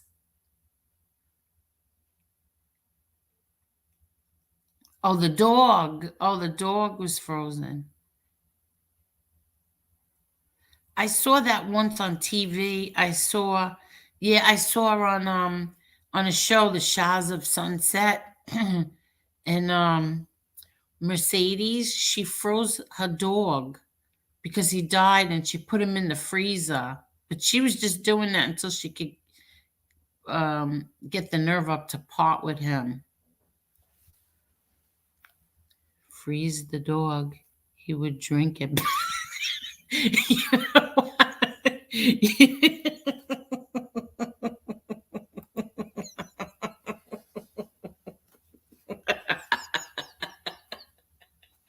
I can't take it.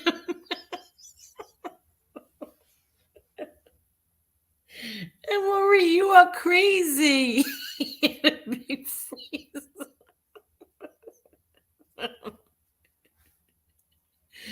Oh my God. You can't believe it.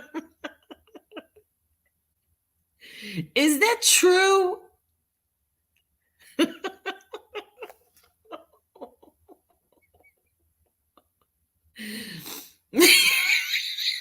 I'm driving. Oh my God.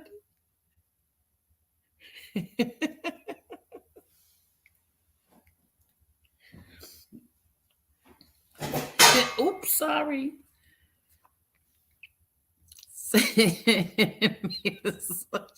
Oh, that's terrible. This is so frozen.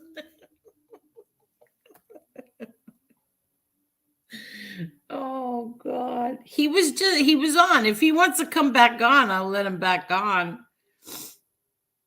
But he was nutty.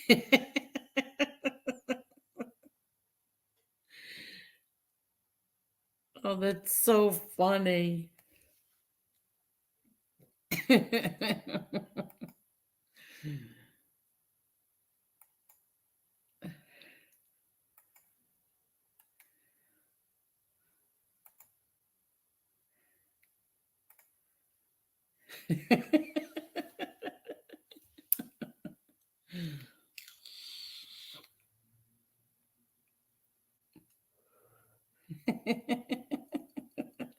Okay, I dropped it.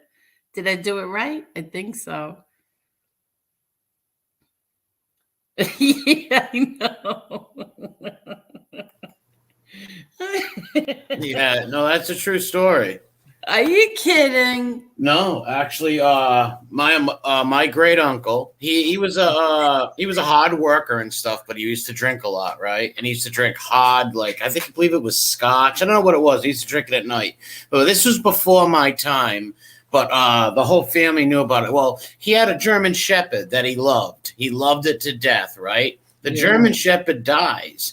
So he takes it, and we had added at the house one of them huge freezers in the basement. Like, you don't even know how they got it in there. This huge freezer. He actually took the dog, put it in the freezer, and left him there and froze him where he was like frozen, like hot as a rock.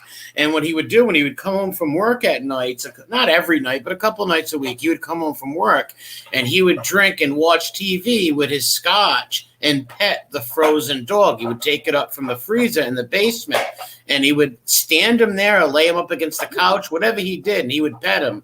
So the whole story used to always tell, the whole family used to tell this story, but I was too little. I don't remember it, but it's true.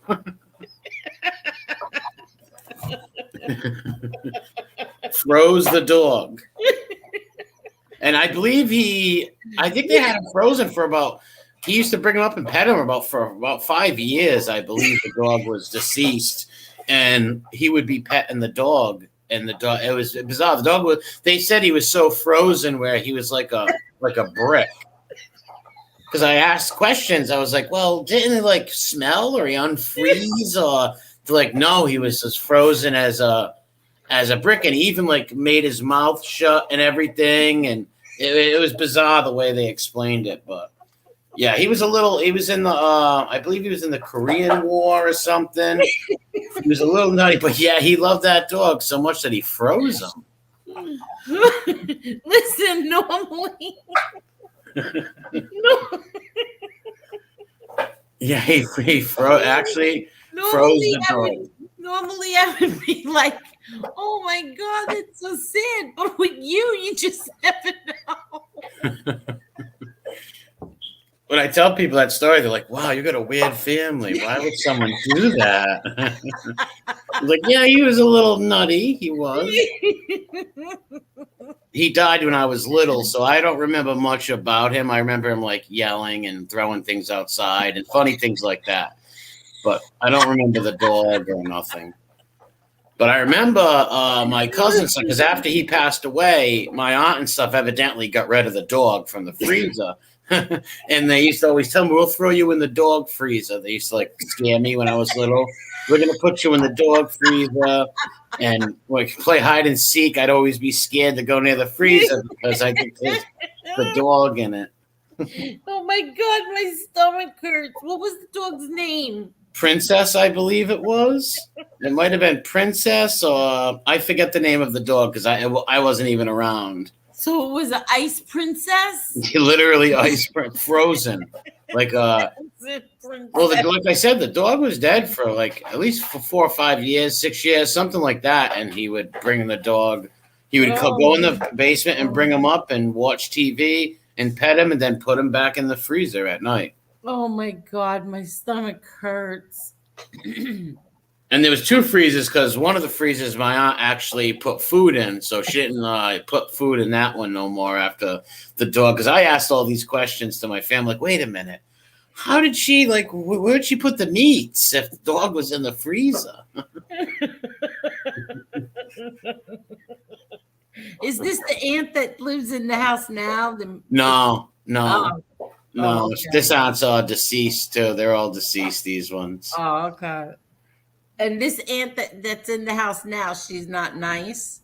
She's sort of like Kathy Bates from the movie Misery. And she's jealous because my Grammy spends more time. My Grammy's more partial to me. So there's like a rivalry between me and my aunt. So it's a jealousy thing. We're all fighting for Grammy's affection. But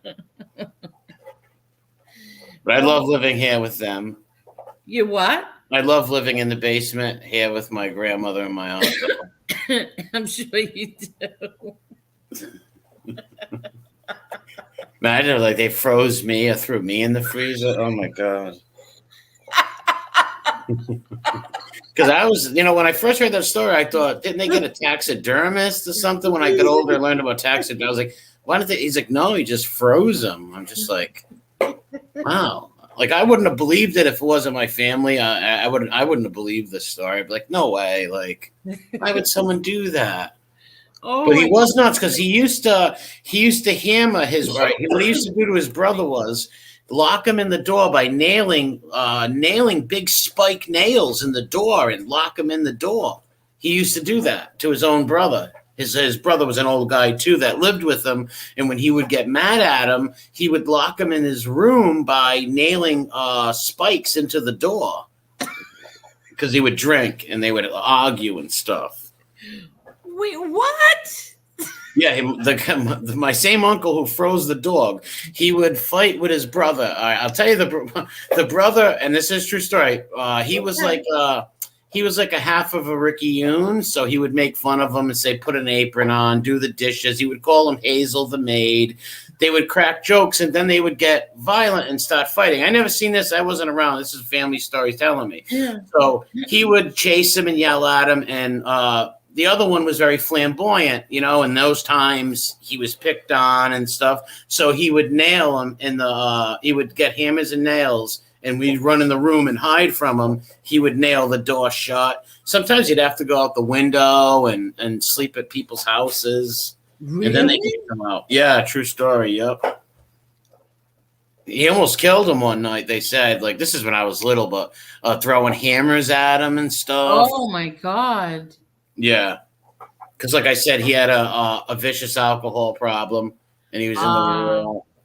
But he wasn't abusive to my aunt. Because I asked, I was like, was he abusive to her? He wasn't abusive towards his wife or nothing, but he was very abusive towards his brother. Very abusive. Really? Yeah. Well, how come they lived together? I don't know that reason, and it's amazing. I said, like, if he hated him so much, why did he live in the house with him? Yeah. They don't know. Like, you know, he loved him evidently, but hated him, and they would get when he get drunk, they get into these wild fights and stuff and things like that. Oh wow! Did they both drink or just one? No, just the uncle drank. The other one didn't drink. Like I said, he was right now he's dead now. If he was alive, he'd be in his 80s. So this is like a Liberace type of like old fashioned, like flamboyant, where they tried to hide it, but he really couldn't and stuff like that. So yeah, he took a lot of heat for sure. Oh my God! You know what? You just never know. No, those are actually true stories. Really? Yeah. Okay. Yeah. I wish I was around for the dog in the freezer just to witness it or something, but Did nobody took pictures? I don't think so. There might be somewhere in the family. Someone might have a picture or something, but I don't know. Like they said, he died in the mid '80s, and I was a kid, so I really didn't know him that well. Like my other cousins, like the older family members do, or tell stories about him, or funny, crazy stories, and I'll hear these things. Oh, okay. I was going to ask you if you have any brothers or sisters. I have a few. One was left at the orphanage when I was little. My twin. No, my mom and dad flipped a coin to see which one of us would stay with the family, and the other one to go travel with Bottom and Bailey Circus around, and they would be a trapeze wire walker. And he actually grew up to be a famous high wire act. I'm serious. He was unbelievable. He actually married a clown. He got married to one of the clowns at the circus. And he worked it. No, I'm only joking. That's not true. But the freezer stuff is, and hammering, my uncle hammering his brother into the room with nails is true.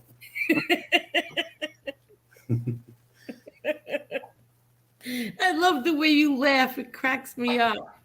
So you have a few, and they flipped the coin, and they kept you, and they gave the brother to the circus? Well, I was the ugly one. So they kept me because they could make money off me. So he lucked out. Well, he's the lucky one. He got to go to the circus to be famous. He traveled with Bomb and Bailey's for years. He went to all the big circus acts. He could do it all. Oh, he could do it. He was a trapeze. He walked the high wire. Yeah. The high wires in the top. You walk them, and you can balance sticks and juggle and stuff like that. Are you close with him? No, not anymore. Not after the surgeries. Not after the surgeries. He had a few of his toes removed because when you walk with the wire up there, you put a lot of pressure on your toes. He had a few toes removed, and since he couldn't walk the high wire no more, his life started spiraling out of control. So he started watching old Scott Baio reruns all the time of Charles in Charge and just staying in the house 24/7. And that's when we ordered him the Richard Simmons, Dancing to the Oldies. We motivated him. We got him out of the house. And he went to San Francisco, and we haven't seen him since. And what happened to your clown sister-in-law? I actually married her 3 years after they were divorced. We actually got married on Coney Island. The man Anthony Rundy in the chat married us. Oh my God, my stomach hurts. Well, it sounds like a sad tale, but it's actually it's a tale of redemption. for my parents getting rid of one of the sons. Well, I think it was because he had red hair. I'm not sure. He came out with the red hair. And so you married the clown. Well, there's a lot. You got to think the clowns actually have their own little community when they travel with the circuses, and they usually stick together. But what happened was he made friends with Sissy the clown, and Sissy the clown, she actually wanted to come out of her shell and move on and start walking the wire and stuff. So he started training her, and her father was also a clown that worked at the same circus act at Barnum and Bailey's for years, and there was a big dispute. And I hear that they got permission from up the ladder to Barnum and Bailey himself that they should actually merge houses, and Daenerys Targaryen will come over and take the Iron Throne with Jon Snow's help. Oh my God! My stomach hurts. I learned that history a few years ago from my mom. He kept it secret for years. I think it was something out of embarrassment or something. I don't know. I'm not sure. Sometimes I feel insecure myself telling the story because I think people are going to prejudge me and my family. Wait. I asked you what happened to the clown. So Sissy the clown, after we divorced 4 years ago, she took the house, the kids, and she moved to California. I haven't heard from her since. Oh my God. Sad tale. She took me for everything.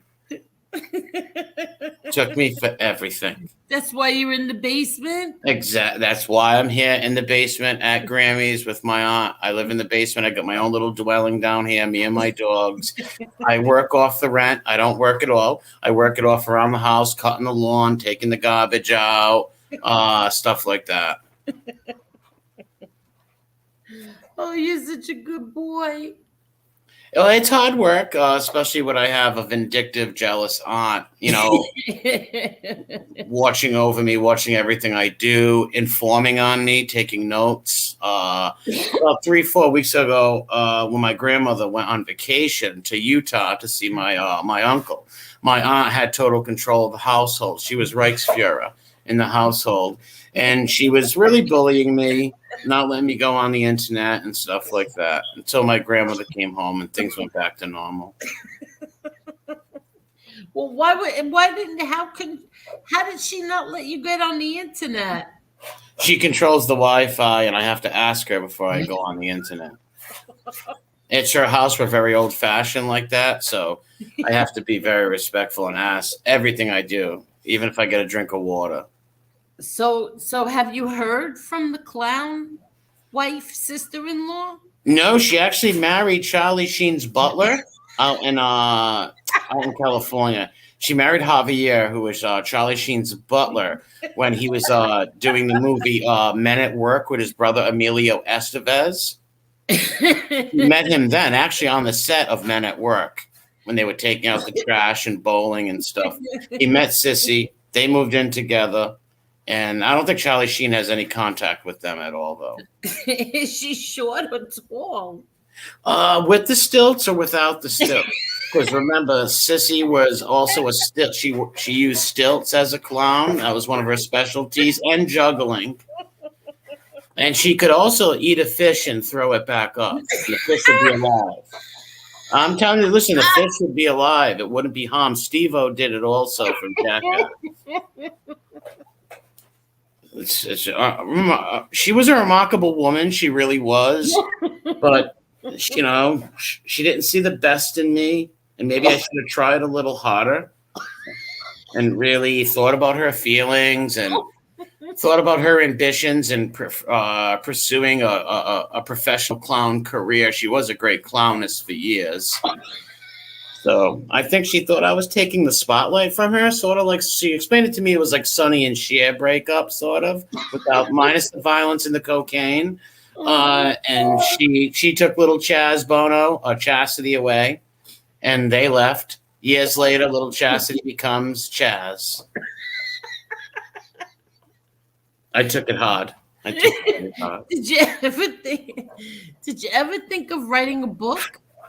Well, yeah, all right. My grandmother. Ever hear of Mike Nesmith from the Monkees? Well, his mother stole the idea of whiteout. My grandmother invented whiteout. You know whiteout that you put on the paper? Yes. Yeah. Yes. My grandmother invented whiteout. She was friends with Nesmith's mother. Mike Nesmith's mother stole the idea from my grandmother and robbed our family's fortunes. Oh my God! But so, what does that have to do with you writing a book?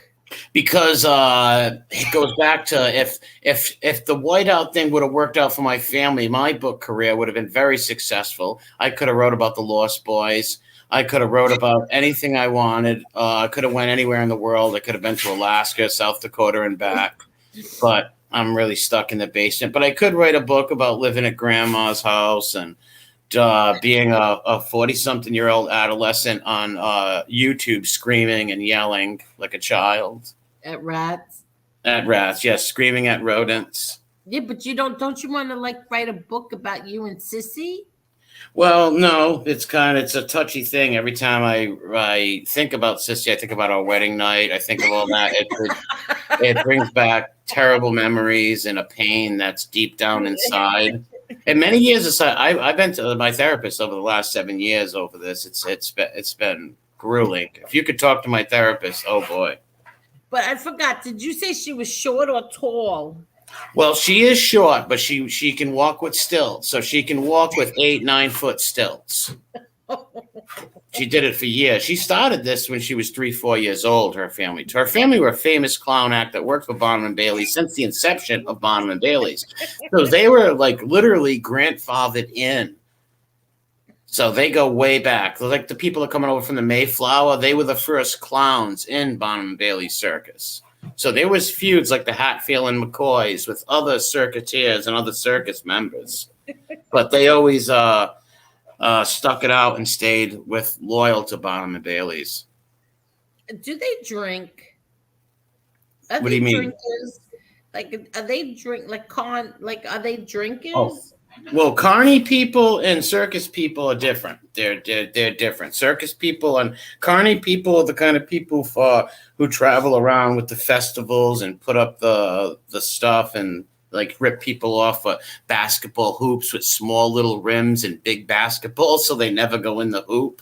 Those are carny. Circus people are different. They're more devoted. They're living with the circus, so they live and breathe the circus. Everything is about the circus to them. They take it more serious. So that means they don't drink. Well, they do. I'm sure they drink and they indulge in other stuff. Sissy wasn't a drinker, really. She was more into PCP, putting formaldehyde on the cigarettes and smoking them. She picked that up in California, I believe.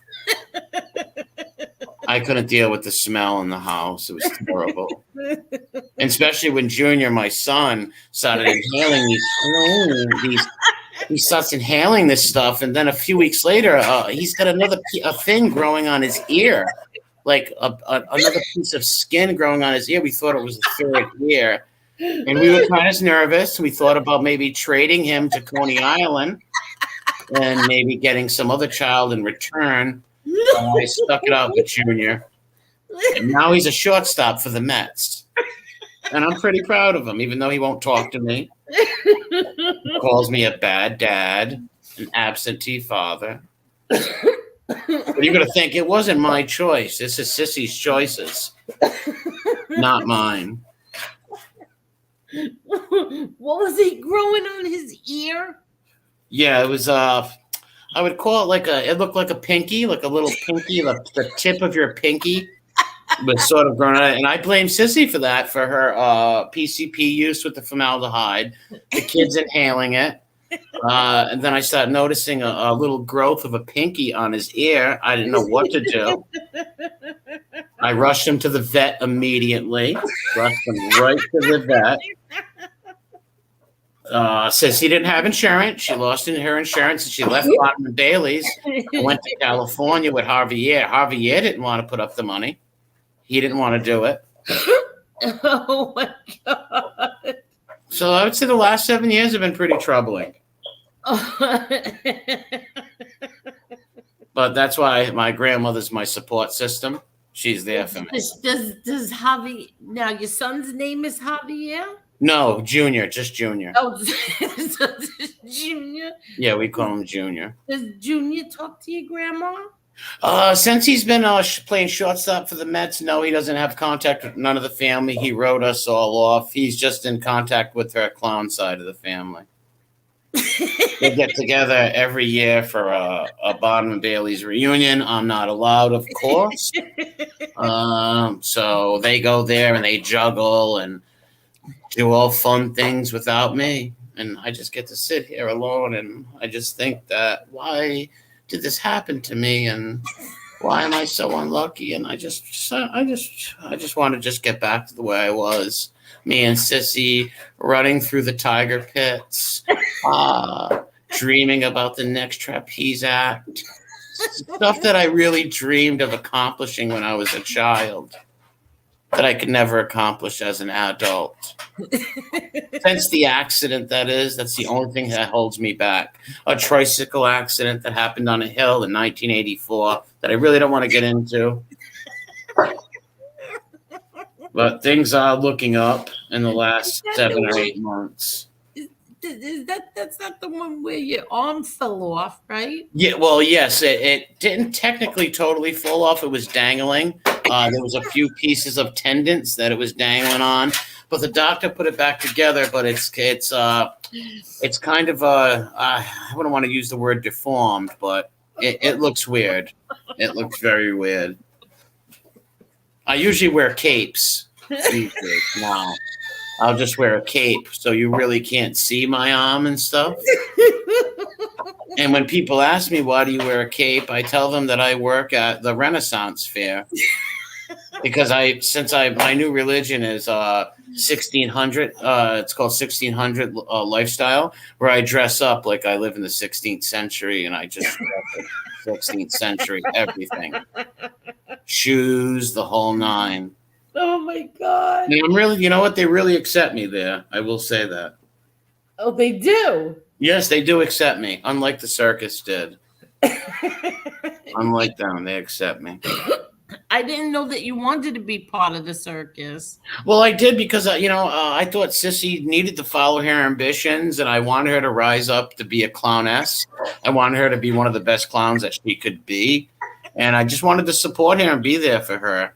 But like I said, she ran away with Charlie Sheen's gardener, Javier. Did she have to go to school to become a clown? Technically, her whole life was schooled to be it. She was born into a clown family.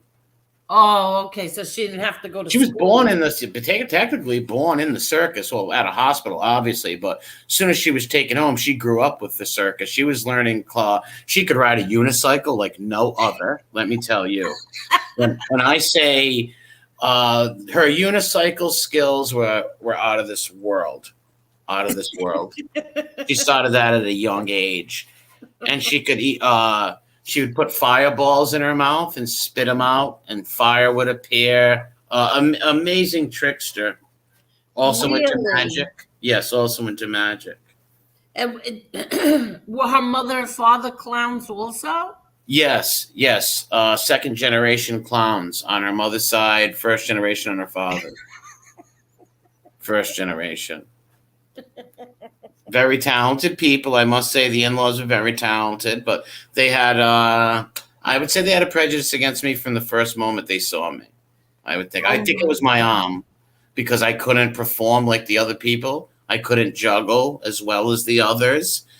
I couldn't climb ropes as well as the others, or move the tigers around. And so they looked down on me for that. Oh, that's not very nice. No, and it really hurt my self-esteem and affected me over the years. I've been really affected over it. My self-esteem has just plummeted in the last 6 months. No, it hasn't. I look at pictures of the good times, us sitting with cotton candy, talking to the people in the stage, going to SeaWorld that year, the year me, her, and Junior went to SeaWorld. I got to pet Tillicum. before Tillicum ate Dawn, the woman Dawn Blanchett, who was eaten at SeaWorld. Before Tillicum was, people could pet him back then. It was something. You talking about these old memories and old times like this really gets me choked up. Yeah, Vinny has a question for you. Yes. You honk your horn with a baby. Yeah, I can honk it with the baby arm, but I refuse to because I don't want to baby the arm, you know? So I use my strong arm to honk the horn. I'm not trying to impress people. I just want to show them that I am not the toxic Avenger and I can do what anybody else could do. Maybe I'm not a shortstop on the Mets, but my son is. Yes. Do you still have the pictures all around the home? No, that I have them in a little chest at the end of my bed. They're in a chest. I can't have the pictures up of them because it just brings flashbacks. And I hear dun dun dun dun dun dun, and it's the lights go on, and I just feel so homesick. I'm sitting here in South Dakota. And I should be traveling with the other people in the circus. And I grew very fond of a little dancing bear named Jojo. He was a little Indian black bear that they brought over. And boy, was he special. He could balance a ball on his nose. He could do tricks. Because I used to sleep with Jojo at night when they used to have straw, hay, lay it down. I wasn't allowed to sleep in Sissy's bed no more. So I had to sleep with Jojo. And we formed a great bond over the years. I wouldn't say it was like Alite and Klaus's bond, but it was a great bond, nonetheless. He would share his food with me, We had a good bond. Oh my God. Wait, hold on. Was the family car a Volkswagen? No. It was. Ever see the Munsters? The car that the Munsters drove. It was sort of like that, but with clown aesthetics on it and little things like clown stuff. Oh, okay. Do you have a garage?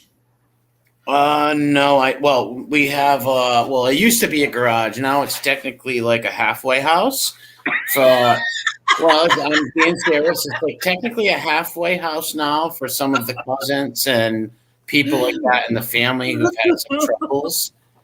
So they staying there. We go there. We unlock the padlocks. We open up. We feed them. We treat them well. Why are they padlocked?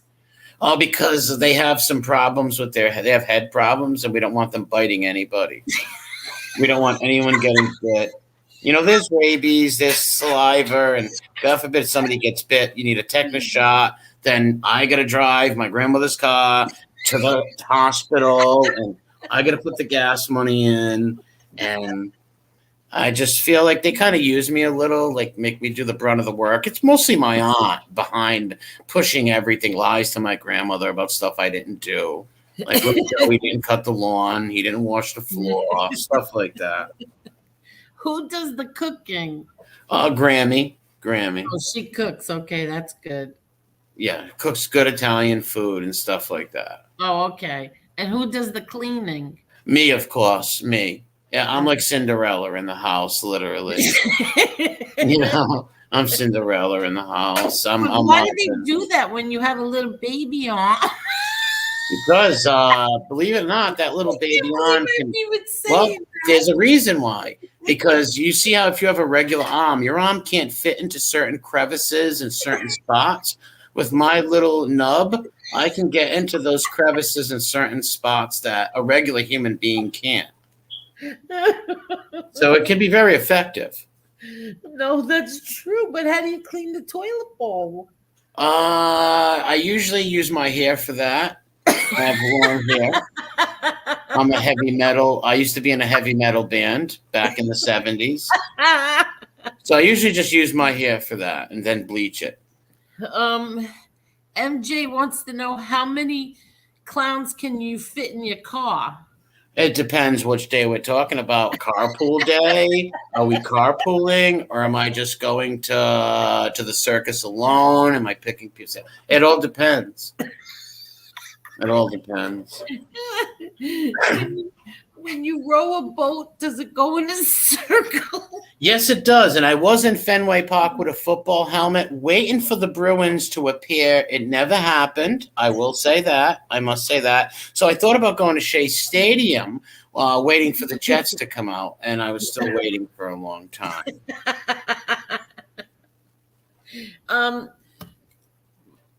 Which football team do you like? New York Giants. Oh, you're a Giants fan? Really? Yeah. Yes, I like the Giants. Yep. My nephew does too. One of my nephews. Only one of them. Well, most people. Well, we used grew up mostly Jets fans, right? In Queens, Jets. Yeah. Fans. Well, yeah. My family is Jet fans. My dad was a Jet fan. Yeah, no, well, because the Giants, I believe they were when they first came out, I think they were in New Jersey. I'm not sure. Because I know they play in Jersey. Yeah, I don't know. I'm not really into football, but I haven't watched sports in a while. I haven't really kept much on sports like I used to. Where does JoJo sit? Who's JoJo? Oh, that was the bear I had. That was the dancing bear, JoJo. Oh, right, JoJo. JoJo's been out of my life now for 14 years. It's 14. They sold JoJo to a smaller circus. Sold him there, and then he was traded to Joe Exotic. Joe Exotic traded 2 tigers for my JoJo, and I heard Joe Exotic might have killed JoJo. So we're looking into that right now. Oh my God. At Carol Baskin's, she got Joe Exotic back though. Oh, she did? Yes. Is that the one that's Tiger King? Yeah, You ever watch right. it? I didn't see it. My son told me to watch it, and he keeps telling me to watch it, but I can't watch any kind of animal abuse. Well, they don't show any animal abuse on there, but technically it is abuse when they're putting them in them cages. It's really sad. So if you're going to take lions and tigers and put them in these little small cages, it's sick. And there's a lot of things in that show, Tiger King, that they didn't show, like a lot of the animal abuse, like he shot like a donkey for no reason. They were killing tigers because if your whole business is showing baby cubs, right? These little tiger cubs, he's got like 17 of them. They grow up pretty quick, and then you got to feed them. So it costs a lot of money to feed them. So they were definitely killing them tigers, without a doubt. Yeah, that's why I'm never gonna watch that. Well, it was interesting to watch, I will say that, but because it's a crazy story. But I felt really bad knowing that all these tigers and big cats are being euthanized. Yeah, see, I can't watch that. I cannot watch it because then there was a documentary, and because the whole thing was like, I don't know, 2 days, 3 days, whatever it was, but the one little tiny part of when he killed or tortured a cat when he was a child ruined the whole thing for me. I couldn't watch it. Yeah, see, that's what I don't get with these people. If someone could torture any animal, but really a domesticated animal, that's a real sign of like serial killers and Exactly. Anybody that can hurt a cat, a dog, or any animal really, but especially like domesticated animals, because they're like more like, like people have them in their homes and stuff. There's some little kids that might like kill a squirrel or a chipmunk. No, I don't like that. I don't like it neither, but I would say it's a lot normaler for a kid to shoot a squirrel with a BB gun than kill some cat, Yeah. I don't agree with neither, but people who do that to cats and dogs usually turn out to be psychopaths. Yeah, Jeffrey Dahmer. Exactly. Yeah, well, Jeffrey Dahmer's father did interviews and said that he was doing that as a young boy, killing cats and stuff and dissecting them. Real weirdos. Yeah, now, why didn't the father do anything about it? Because if my son or my daughter ever, God forbid, hurt an animal, well, they would have never hurt an animal ever again. Well, if I ever found Junior ever hurting an animal, I would definitely get him some psychiatrical help, without a doubt. And is he human? Yes, Junior They actually mistaken him for Bigfoot a few times and chased him into the woods. So he was living feral for a few years before he got signed by the Mets. He was living feral up in the Yukon. He was. And that's all you have is Junior? No, nobody else? No daughters? No, just my shortstop. Just the shortstop. And is he short? No, he's actually 7 feet tall. It's amazing. He actually he won an Andre the Giant lookalike contest back in '83, and I was pretty proud of him for that.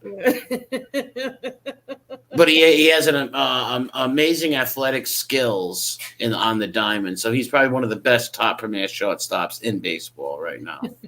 So Cuban B said he's a feral clown. Yeah, well, he's technically not a clown. He is a mixture between a clown and me. So I would say he's half clown. Okay, Vinny B wants to know, is Junior hair? Junior's hair? Nowadays, Junior, is he hairy? Well, you could say he's hairy. You could say that, but his head alone, he just has he brandishes a mohawk because he wants to seem tough and he wants to seem intimidating. So he brandishes a mohawk, but every other piece of his body is covered in hair. So you could mistaking him for, like I said, Harry and the Hendersons, Bigfoot, a Yeti, something like that. And he was tortured in school. They called him Fuzzy Wuzzy Wuzzy, and they called him a lot of names. He was called Care Bear. He was called Yogi the Bear, stuff like that. So, since he had to go up to the school a few times. What was he called? Carrier? A Care Bear. Because of the hair that was all over his fingers. His face was covered in hair. Now, he would shave his face and shave his arms and his fingers and stuff like that. But it would grow back so fast where... he just said, you know what, let me just be like Leonard Skinner. And I really like Leonard Skinner, that song Free Bird. My cousin actually played guitar with Leonard Skinner in 1972. Really? I love that song too. No, I made that up, but it sounded good for the moment. But then I decided it would be a huge failure for me to go on with that story. So I'm going to say no and say sorry for lying. It was actually America, the band he played with, and he did ride a horse with no name. It's really bad to be out in the rain. Oh my God! In the desert, I don't want to really sing the song because I don't have the rights to that song. I don't want to be sued. No, I really don't want to be taken to court for that. You can sing it. No, I really can't. I won't have the money to go to court. I'll pay it. Well, I'm a little nervous. You put me on the spot right now, so I'm embarrassed and I'm shy. And there's a mirror, and I can see my arm, and I got a little more shy when I look to the left and seen my reflection in the mirror. I'm a little more shy right now. Okay, I don't want to do that to you. Well, after 3 days in the desert sun, my skin began to turn red. I got that from Viking, but I claimed it as mine. But I really stole it from Vikings fan 8999. 8999. Oh my God, my stomach hurts. What kind of car do you drive? Pinto, 1972 Ford Pinto. What color is it? Pink. And I have streamers on the sides of the car. What is your favorite meal? My favorite meal, chicken tendies. Warm tendies on a cold night with a hot cup of cocoa, with Where the Wild Things Are. If I have that book, Where the Wild Things Are, read that book, and I go to bed. And what is your favorite thing to drink? What's your favorite beverage? I would say bleach, but I want to have to go with kerosene. No, I'm only kidding. I'll drink Mountain Dew, like the people in West Virginia. I'll drink Mountain Dew. But then I realized my teeth were rotting, so I decided to switch to water. And not just any water, city water, right from the faucet. And there's something going on with the water because there's something going on inside of me that I can't explain. Are you hairy? No, I have no hair on me. I sort of look like Schmeagol almost in a way. Oh, God forbid. Yes, no eyebrows like Schmeagol. I'm looking for my eyebrows just like Sammy's looking for his. So I can relate to Schmeagol on the eyebrow situation. And looking like Mac and me, or I just came out of an alien aircraft. Take me to your leader. Oh, God, my stomach hurts. I can't even think of any other questions to ask you. Do you have a diary? Yes, I do. I have a diary. Do you write in it every night? I did, but the diary is called Diary of Anne Frank. No, I'm only kidding. No, I don't have a diary. No. Oh, you don't? So you don't No. keep a journal or anything like that? No, I just record myself like the Truman Show. It's actually my aunt's idea. It's her new business adventure, virtual capitalism and all that stuff, venture capitalism, and trying to show my whole life and record everything because I'm such a fascinating creature. Yes, I think you are. They want to study my brain. I'm sure they do. Yes. I want to study your brain. They also want to put me in a museum and let people look at me and laugh and point at me. No, that's not nice. Why? Because of your little. Oh, I'm a horrendous looking human being. I am. My face is disfigured. I was burnt as a child. My cheek was burnt. Tricycle accidents, you name it. Lost teeth, stitches, just you name it. Moles, just a lot of stuff that affects me.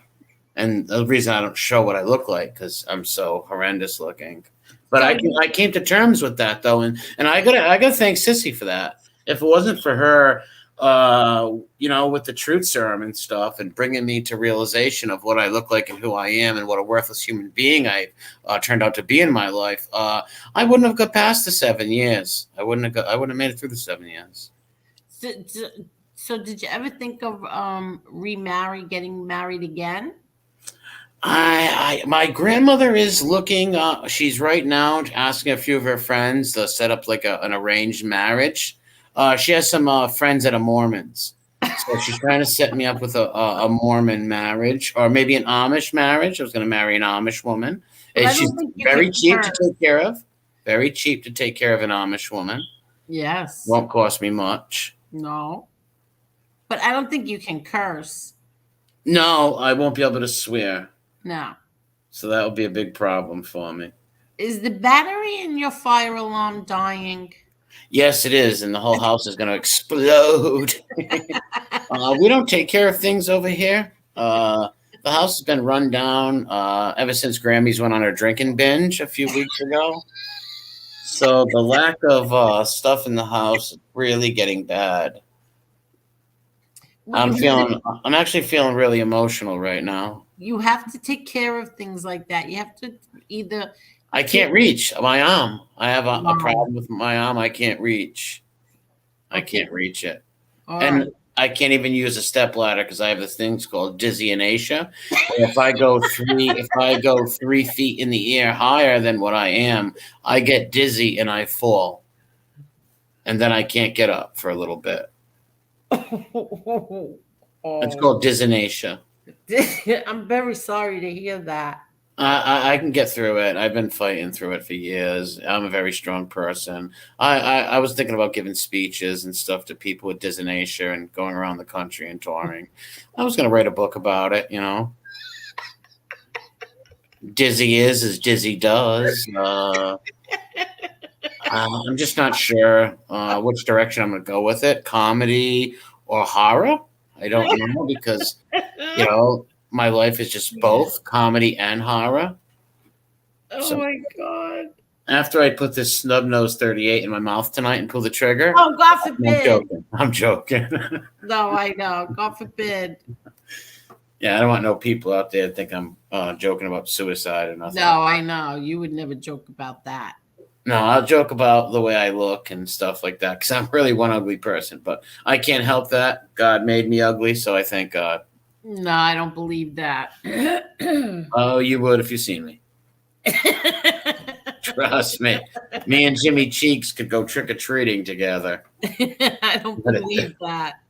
I'm a little more handsomer than Jimmy Cheeks, Merrick. I gotta say that. Oh my God. Not by much, though. But my phone is dying over here. Yes, I was just gonna say this was the best I could ever hope for, and you gave it to me. I thank you so much. But can you do this one thing for Ron Gross? What? Can you do? All the skinny razor. Sorry, Marlena, those kids, those son of a bitch and kids. I can't do it really well. I haven't listened to him, Ron. I got to go listen to him for you, Ron, and then I'll do it really well. Oh, all right. Thank you so much, MRA. You have a great night, and I had fun talking to you. Thank yous. Even though that you exaggerated and told all these crazy stories tonight. Wow. But I had a great time. God bless. Thank you so much. God bless you. Bye-bye. Good night. How great was that? I'm so excited. This made my whole night. This made my whole week. I'm so excited. But I think it's almost 3 hours. Thank you everyone for being here and laughing with me. All right. He forgot to tell me how to end this. Let me see. Excuse me. Thank you. Thank you everyone for being here. This was just a test. This is all I was doing, was going to test this. Now I have to figure out how to end it and then save it, I think. Thank you. Good night, everyone. Good night. And the broadcast.